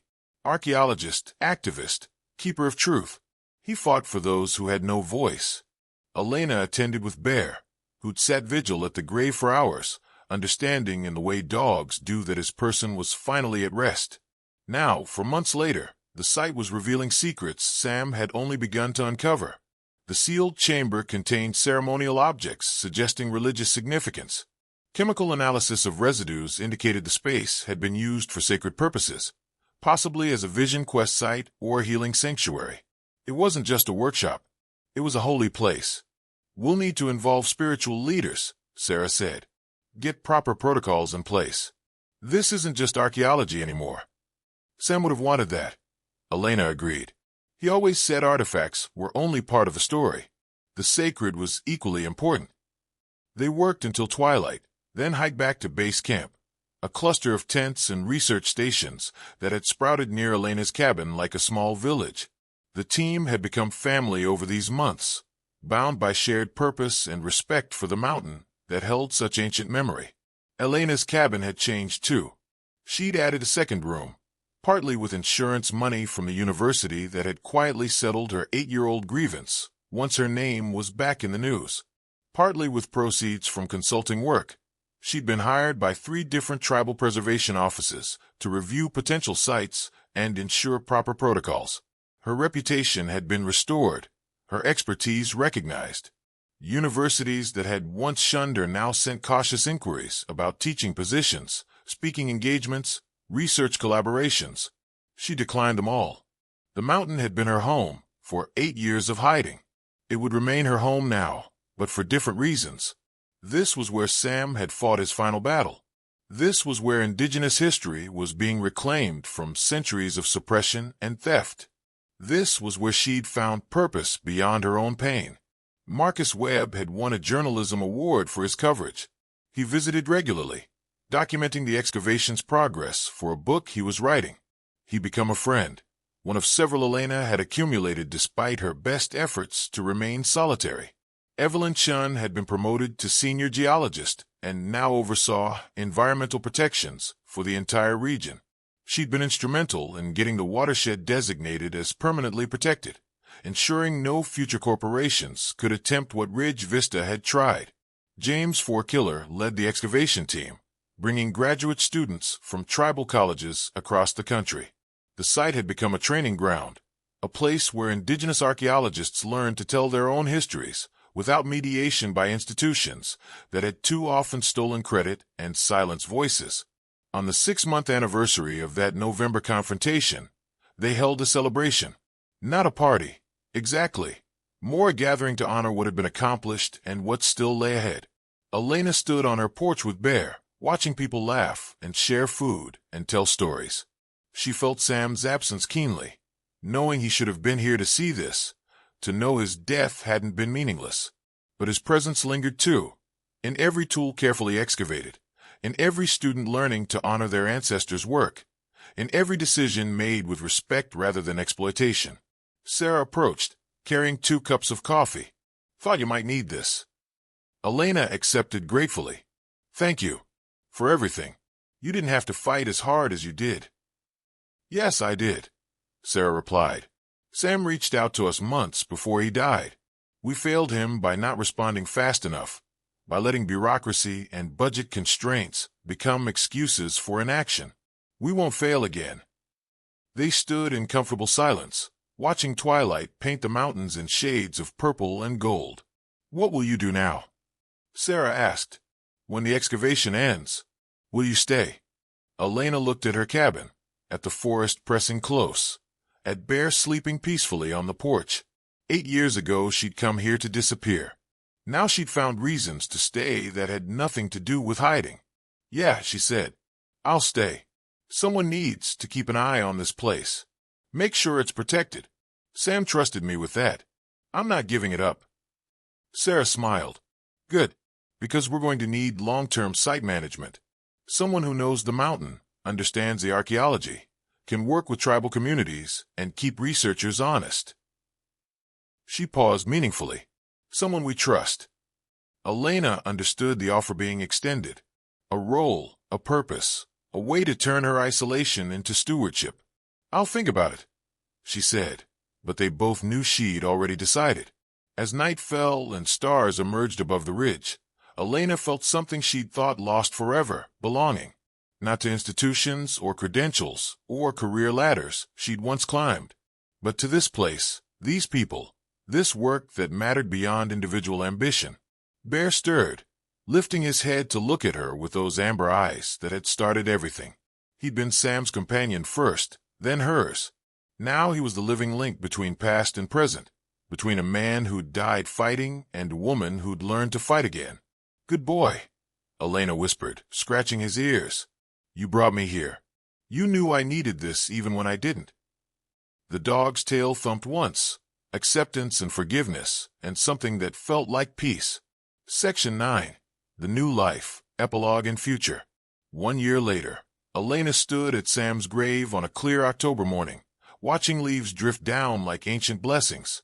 The marker had been joined by others, small stones left by visitors, feathers tied to branches, tokens of respect from people who'd never met Sam, but honored what he'd stood for.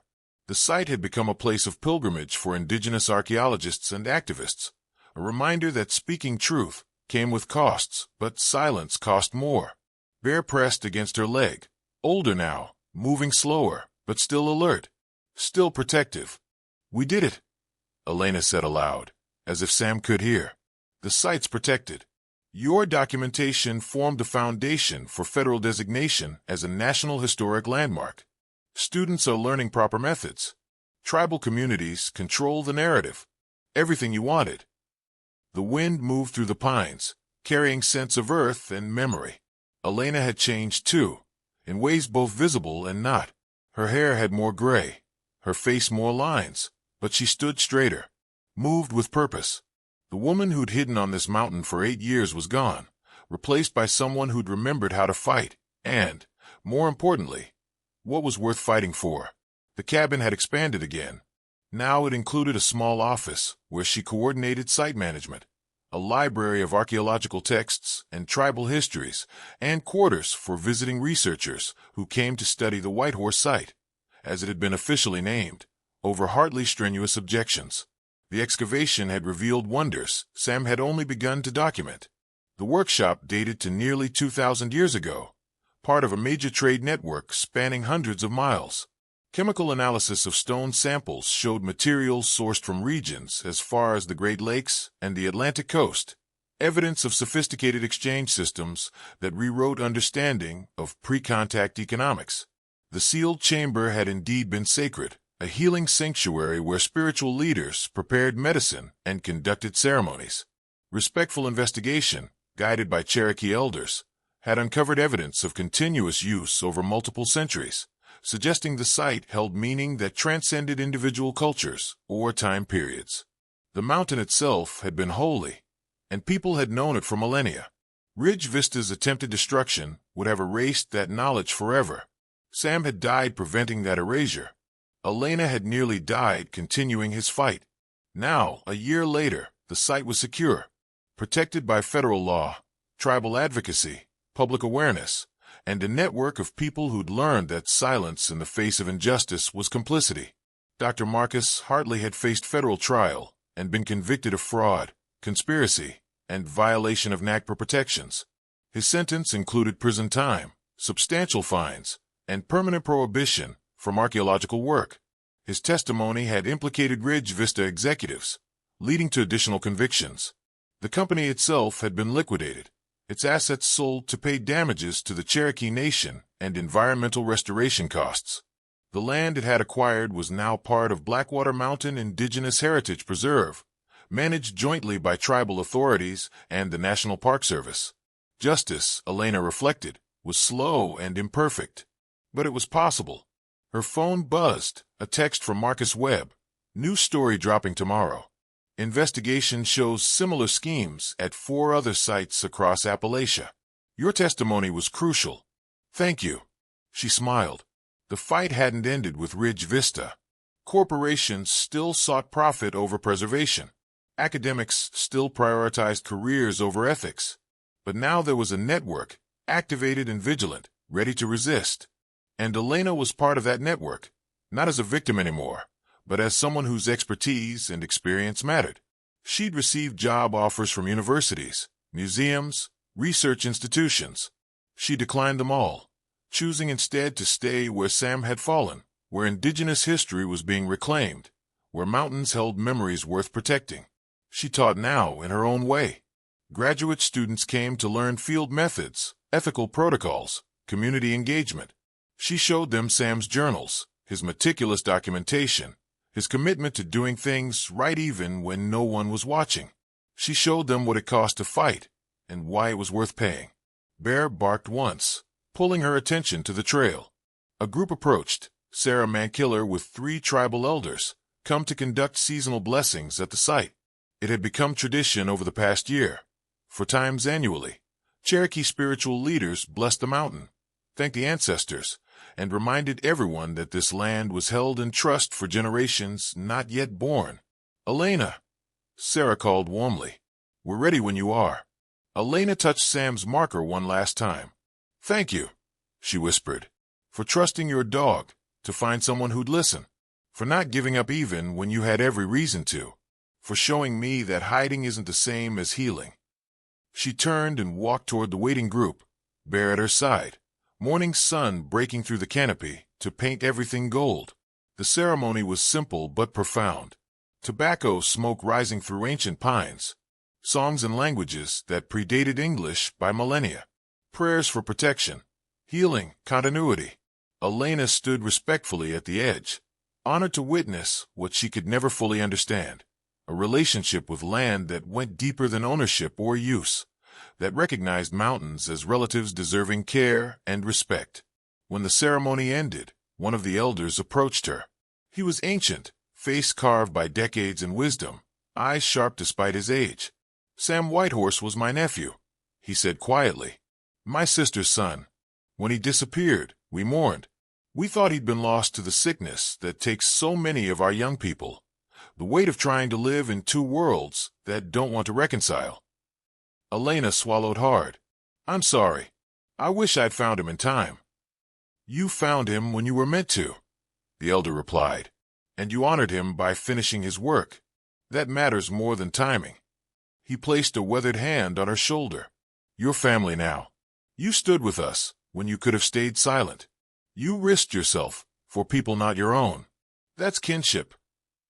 Elena felt tears burn her eyes. She'd spent 8 years alone, convinced isolation was safety. Now she was surrounded by people who called her family, who trusted her with sacred responsibilities, who'd given her purpose beyond survival. "Thank you," she managed. "I'll keep protecting this place, as long as I can." "I know you will," the elder said. "Sam chose well when he sent his dog to you." He walked back to join the others, leaving Elena standing with Bear in the dappled sunlight. The dog looked up at her, tail wagging slowly, and she could almost hear Sam's voice in the wind. "Thank you for listening. Thank you for caring. Thank you for not letting them win." 3 months after the ceremony, in January cold that turned breath to frost, Elena received a package. No return address, just her name and a postmark from Arizona. Inside, carefully wrapped, was a stone blade. Hand-knapped, balanced perfectly, its edge still sharp after centuries. Attached was a note in handwriting she recognized from Sam's journal. "This was made by my ancestor, 5 generations back. He was a tool maker, taught by his father, who was taught by his father, back through time to when these mountains were young. I want you to have it, not as artifact, but as trust. Teach others to see the hands that made this, the person who learned and practiced and created something useful and beautiful. That's what archaeology should be, honoring the makers, not just cataloging the made. You understand that now." Sam would be proud. Joseph Whitehorse. Elena held the blade carefully, feeling the weight of generations in her palm. She understood what was being given, not just an object, but responsibility, the obligation to ensure future archaeologists saw people, not artifacts, lives, not data points, cultures worthy of respect, not academic curiosities. She placed the blade on a shelf beside Sam's journal, the first tool Bear had brought her, and photographs from the excavation, a shrine to memory and continuity, to fights worth having and costs worth paying. Outside, snow began falling, the first real accumulation of winter. It blanketed the mountain in white silence, covering trails and tracks and evidence of human passage. But the site remained, protected beneath that snow. Sam's legacy endured, carved into stone and memory, and the hearts of people who'd learned that some things mattered more than comfort or safety. Elena brewed coffee and settled at her desk, beginning a report for the Tribal Preservation Office. Bear slept by the stove, dreaming dog dreams, occasionally twitching as he chased phantom rabbits through unconscious forests. The cabin was warm. The work was meaningful. The isolation she'd sought 8 years ago had transformed into chosen solitude, the difference between hiding and peace. Her phone buzzed with messages from the network. James reporting on a new site in North Carolina that needed protection. Marcus asking for quotes about Hartley's upcoming sentencing. Sarah inviting her to speak at a conference on indigenous-led archaeology. She responded to each, no longer hesitant to engage, no longer afraid of visibility. 8 years ago, she'd come to this mountain broken and defeated, convinced the world had no place for women who told inconvenient truths. Sam had been on this same mountain, equally broken, fighting the same forces that had destroyed her. He died before they could meet, but his dog had connected them across that final distance, carrying tools and truth and desperate hope that someone would listen. Elena had listened, and in listening, she'd found her voice again. The snow fell harder, turning the world beyond her windows into white abstraction. But inside, surrounded by evidence of lives lived and work done and justice slowly grinding forward, Elena felt warm. Bear stirred, lifted his head, and looked at her with amber eyes that had seen so much. Sam's final days, Elena's transformation, the mountain's secrets gradually revealed. "We did good, boy," she told him. Sam would be proud. The dog's tail thumped once against the floor. Agreement. Benediction. Rest earned. Elena returned to her work, typing steadily as snow transformed the mountain into a place of story and memory, where ancient tools still held the warmth of hands that made them, where dogs carried secrets that saved lives, where one woman's decision to listen rather than hide had honored the dead and protected the future. The mountain stood eternal, holding all of it, the struggles and triumphs, the failures and redemptions, the truth that speaking costs but silence costs more. And on that mountain, in a small cabin surrounded by forest and memory, Elena Ravenna, no longer hiding, no longer alone, continued the work Sam Whitehorse had begun, the work that would continue long after both of them were gone, carried forward by others who'd learned that mountains remember, that history matters, that some fights are worth your life. Bear sighed contentedly, settling deeper into sleep. Outside, the snow fell and fell and fell. Inside, the work continued. And on Blackwater Mountain, ancient stones held their secrets safe for another generation, another century, another age, protected by people who'd learned to listen when the land spoke, to honor what came before, to fight for what would come after. The story wasn't over. Stories like this never truly end. They simply wait for the next person brave enough to listen, to care, to risk everything for truth that must not be forgotten. Elena typed another sentence, then another, building documentation that would outlast her, serving people she'd never meet, honoring a man she'd never known, but whose final act, sending his dog for help, had saved more than just a sight. It had saved her, and in saving her, Sam's legacy had grown beyond anything he could have imagined in that dark chamber where he'd drawn his final breaths. The German shepherd had dragged home ancient tools every night, but what he'd really brought was redemption, purpose, and proof that even in darkness, even in isolation, even in death, truth finds a way. Bear dreamed. Elena worked. The mountain remembered. And somewhere in the space between past and future, Sam Whitehorse's spirit smiled, knowing his fight had not been in vain. The invitation arrived on a Tuesday morning in late September, 5 years to the day since Bear had brought Elena that first stone tool and changed everything. Elena held the heavy cardstock, reading the embossed text, "You are cordially invited to the dedication ceremony of the Samuel Whitehorse Indigenous Archaeological Research Center, October 15th, Blackwater Mountain Heritage Preserve." Her hands trembled slightly. 5 years. It felt like a lifetime and a moment simultaneously. Bear no longer sat at her feet. He'd passed peacefully 2 winters ago, gray-muzzled and tired, his work finally complete. Elena had buried him on the ridge overlooking Sam's grave, with a marker that read simply Bear. Faithful companion, truth-bringer. The Cherokee elders had blessed the burial, honoring the dog who'd saved a sacred site through sheer stubborn loyalty.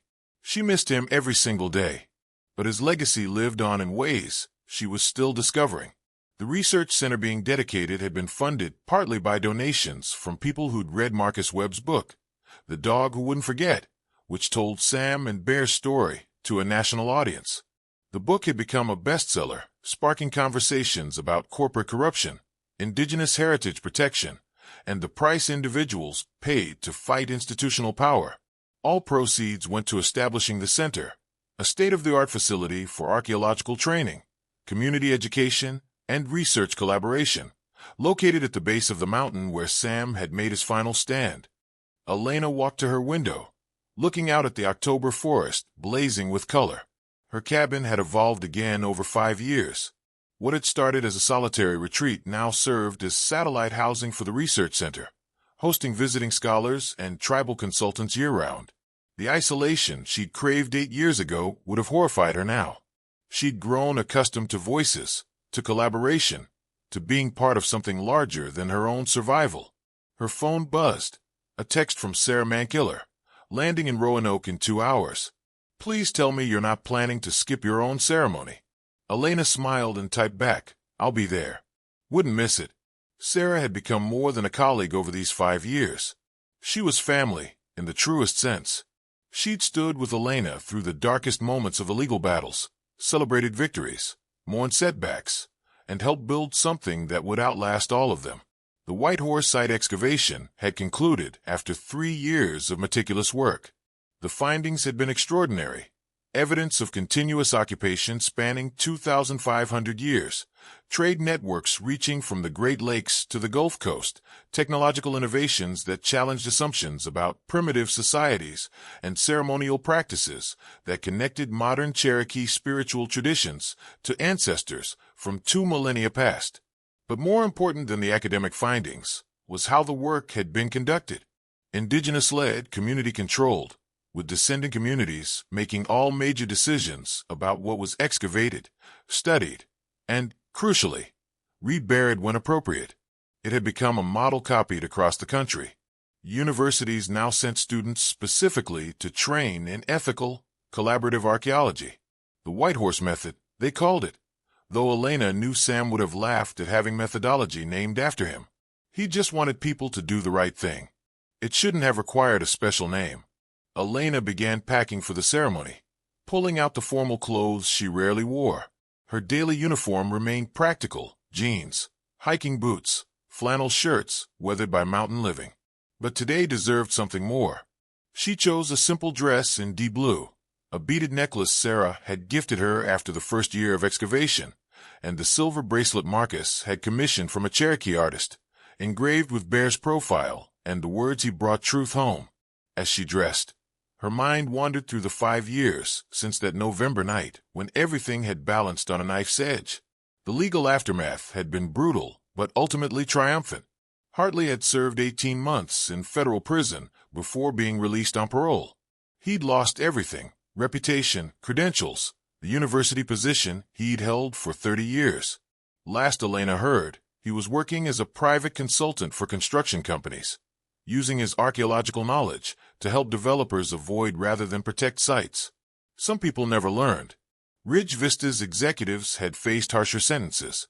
Branson served 4 years for fraud and environmental crimes.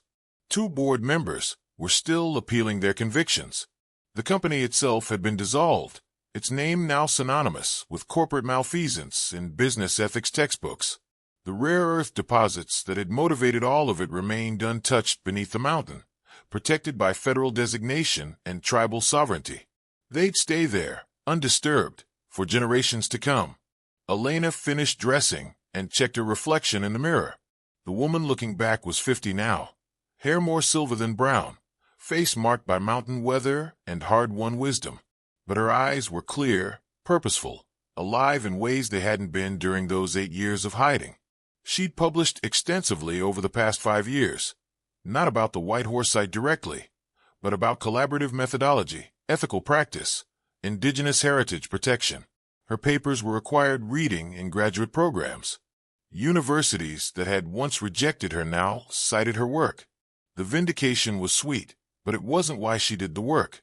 She did it because Sam had trusted his dog to find someone who'd listen, because Bear had chosen her door to scratch at, because some responsibilities, once accepted, couldn't be abandoned. A knock interrupted her thoughts. She opened the door to find James Forkiller standing on her porch, grinning broadly. "Ready for your big day?" he asked. "It's not my day," Elena protested. "It's Sam's." "It's all of ours," James corrected gently. "Come on. Sarah's waiting at the staging area, and you know how she gets when people are late." They drove down the mountain together, James's truck navigating roads that had been improved dramatically over 5 years. What had once been barely passable tracks were now maintained routes, allowing easier access for researchers, tourists, and community members visiting the heritage preserve. The preserve itself had grown to encompass 5,000 acres, the original Ridge Vista acquisitions, plus additional parcels purchased through conservation funding and tribal landback initiatives. It was managed jointly by the Cherokee Nation and the National Park Service, with oversight from a community board that included local residents, environmental advocates, and descendants of families who'd lived on these mountains for generations. Elena served on that board, her voice now sought rather than silenced. As they descended, James filled her in on news. Marcus's documentary is premiering next month at Sundance. He wants you there for the Q&A. Elena groaned. I hate public speaking. You're excellent at public speaking, James countered. You just hate the attention. But tough, you're the face of this movement whether you like it or not. Sam should be the face. Sam is the face. You're just the person who made sure people could see him. They arrived at the research center site as the October sun climbed higher, burning off morning mist. The building was beautiful, modern architecture incorporating traditional Cherokee design elements, constructed with sustainable materials and positioned to minimize environmental impact. Large windows overlooked the mountain where Sam had died and Bear had kept vigil. Inside, laboratories and classrooms and offices would house the next generation of archaeologists learning to do this work with honor. The dedication ceremony was scheduled for noon. By 11:30, over 300 people had gathered, tribal officials, academics, journalists, locals who'd supported the fight against Ridge Vista, students who'd trained at the White Horse site, even some of Elena's former colleagues from her graduate school days, people who'd shunned her 8 years ago but now wanted to be associated with her success. She greeted them politely, but couldn't quite forgive. They'd had chances to stand with her when it cost something. They'd chosen safety instead. Sarah found her in the crowd, pulling her into a fierce hug. There you are. I was beginning to think you'd bolted into the woods. Considered it, Elena admitted. This is overwhelming. This is triumph, Sarah corrected. Look around. Every person here represents something Sam fought for. Indigenous voices in archaeology, community-led heritage protection, corporate accountability, ethical practice. She gestured toward a group of young people wearing matching T-shirts that read White Horse Site Training Program, Summer 2028. Those students learned archaeology the right way from day one. They'll never think it's acceptable to treat indigenous sites as academic playgrounds. That's Sam's legacy. That's what you helped build. Elena watched the students laughing together, comparing field notes, clearly bonded by shared experience. They were Cherokee, Choctaw, Navajo, Lakota, indigenous archaeologists from across the country who trained at the site specifically because it represented best practices.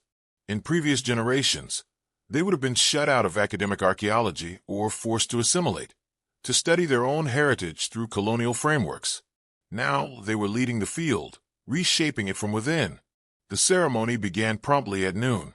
Tribal elders offered blessings in Cherokee, words Elena still couldn't fully understand but felt in her bones.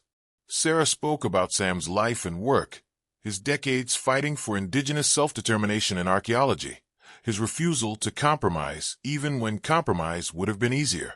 Marcus showed clips from his documentary, interviews with people who'd known Sam, footage of the excavation, dramatic recreations of that November confrontation. There wasn't a dry eye in the audience when Bear appeared on screen, trotting through the forest with a leather pouch in his mouth. Then Sarah called Elena to the podium. Elena Ravenna wasn't supposed to be part of this story, Sarah said. She'd spent 8 years hiding from a world that had hurt her badly. She'd chosen silence and isolation as survival strategies. But when a dog brought her a stone tool, when she followed that dog to a dying man's final message, she made a different choice. She chose to fight, and that choice made all of this possible. Elena approached the podium on shaking legs, looking out at hundreds of faces watching expectantly.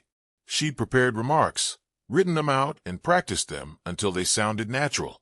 But standing there, looking at the research center bearing Sam's name, She abandoned the script. "I didn't know Sam Whitehorse," she began, voice rough. "I never heard him laugh or argue or tell the stories that people who loved him remember. I only knew him through his journal, his maps, his desperate final words asking whoever found them to finish his work." She paused, gathering herself. "For 8 years before I found those words, I'd been hiding. I'd been hurt by institutions that protected the powerful and punished people who told uncomfortable truths. I'd chosen silence because speaking had cost me everything." The crowd was utterly still. Sam didn't have the luxury of silence. He couldn't hide because the mountain he loved was being threatened. So he stayed, and he documented, and he fought, and ultimately he died fighting. Alone in the dark with a broken leg, still taking photographs, still writing notes, still believing that truth mattered more than his own survival. Elena's voice cracked. "His dog found me because Sam had taught him to seek help, to carry messages, to persist even when the task seemed impossible. Bear brought me tools for 4 days before I was smart enough to follow him. And when I finally did, when I read Sam's journal and understood what he'd been protecting, I had a choice." She looked directly at the students in their matching T-shirts. "I could walk away, report it to authorities, and let them handle it. Wash my hands of the whole complicated mess. That would have been the safe choice, the reasonable choice, the choice that wouldn't have risked anything. But Sam had already made the unreasonable choice. He'd already risked everything, and his dog had chosen me, for reasons I still don't fully understand, to carry the message forward. So I made the unreasonable choice too." Elena smiled slightly. "And it nearly destroyed me.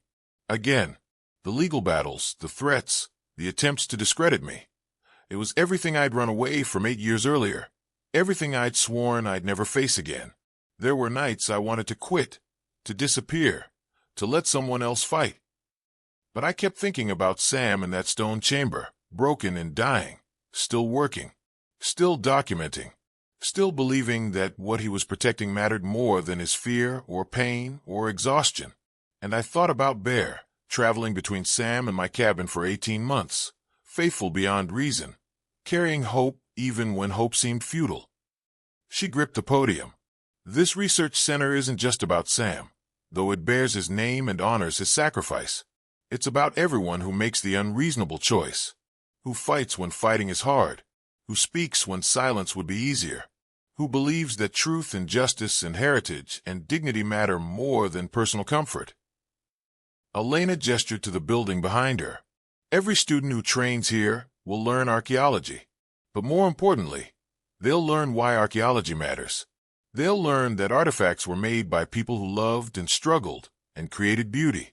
They'll learn that indigenous history belongs to indigenous communities. They'll learn that their voices matter, that their perspectives are valuable, that they don't have to accept frameworks designed to exclude them. That's Sam's real legacy. Not the site itself, magnificent as it is. Not the artifacts, extraordinary as they are. But the principle that some things are worth fighting for even when the fight seems unwinnable." She paused, looking at the mountain rising behind the research center. "Sam died on that mountain. Bear died on that mountain. I've lived on that mountain for 13 years now. 8 years hiding, 5 years fighting. And I'll die there eventually, because it's become home in ways I never expected. But before I do, I want to help train a generation of archaeologists who will never need to make the choice Sam and I made, who will never have to choose between ethics and career, between truth and safety, between speaking and surviving. I want them to inherit a field where doing the right thing is expected, where indigenous voices are centered, where collaboration isn't revolutionary but routine." Elena's voice strengthened. "We're not there yet. We're not even close. But this research center is a step. Every student who learns here is a step. Every site protected through proper consultation is a step. Every corporation held accountable is a step. Sam took the first steps alone, in the dark, with no certainty anyone would follow. We're following now. Hundreds of us. Thousands of us. And every person who follows makes it easier for the next person to choose courage over comfort." She looked back at the crowd. "So this dedication isn't an ending. It's a beginning. The Samuel Whitehorse Indigenous Archaeological Research Center opens tomorrow morning, And the work continues. The fight continues. The unreasonable, difficult, absolutely necessary fight to protect heritage and honor ancestors and ensure that truth isn't buried along with the people who spoke it. Elena's voice dropped to nearly a whisper. Sam, wherever you are, we heard you. Your dog brought us your message. And we're finishing what you started. The mountain is protected. Your site is preserved. Your name will teach generations. And you didn't die alone, because all of us are with you now. She stepped back from the podium as the crowd rose in standing ovation. Sarah hugged her tightly. James wiped tears from his eyes. The Cherokee elders nodded approval. And Elena felt, for the first time in 13 years, that she was exactly where she was meant to be. The reception lasted hours. Elena spoke with students, colleagues, journalists, locals who'd supported the fight. She posed for photos she'd never be comfortable with, and answered questions she'd answered 100 times before. But finally, as twilight painted the mountains purple, she slipped away, drove back up the winding road to her cabin, to the silence she'd once craved and now only needed in measured doses. Inside, she lit a fire and sat with a cup of tea, looking at the shelf where Sam's journal rested beside the first tool Bear had brought her. She'd kept that tool, despite regulations about artifact curation. Some things were too personal, too sacred, to surrender to institutional storage. Her laptop chimed with incoming emails, requests for interviews, speaking engagements, consulting work. She'd answer them tomorrow. Tonight belonged to memory. She thought about Sam in that stone chamber, photographing tools with failing batteries and numb fingers. She thought about Bear trotting through snow and rain for 18 months, carrying pouches between a dying man and a woman too lost in her own pain to understand. She thought about the moment she'd finally followed the dog, finally read the journal, finally understood that some fights chose you rather than the other way around. Her phone buzzed, a text from an unknown number. Ms. Ravenna, I'm a graduate student at Arizona State. I just watched the dedication ceremony live stream. Your speech changed my life. I'm indigenous, Hopi, and I've been struggling with whether to continue in archaeology because so much of it feels colonial, extractive, wrong. But hearing you talk about Sam and the work being done at Whitehorse, I want to be part of that. I want to learn to do archaeology the right way. Can I apply to train there? Elena smiled through sudden tears and typed back, yes. Applications open December 1st. We'd be honored to have you. More messages arrived as the evening deepened. Students, early career archaeologists, tribal preservation officers, all of them inspired, activated, ready to join the fight. The network Sam had built, that Elena had helped expand, continued growing. Every person who joined made it stronger. Outside, the October night settled over the mountain. No more dogs brought mysterious tools to her door. No more desperate journals waited to be found. But the work continued, quieter now, more sustainable, carried by hundreds of hands instead of one man's failing strength. Elena finished her tea and prepared for bed, knowing tomorrow would bring more interviews, more questions, more work. But tonight, in the silence she'd chosen rather than defaulted to, she felt peace.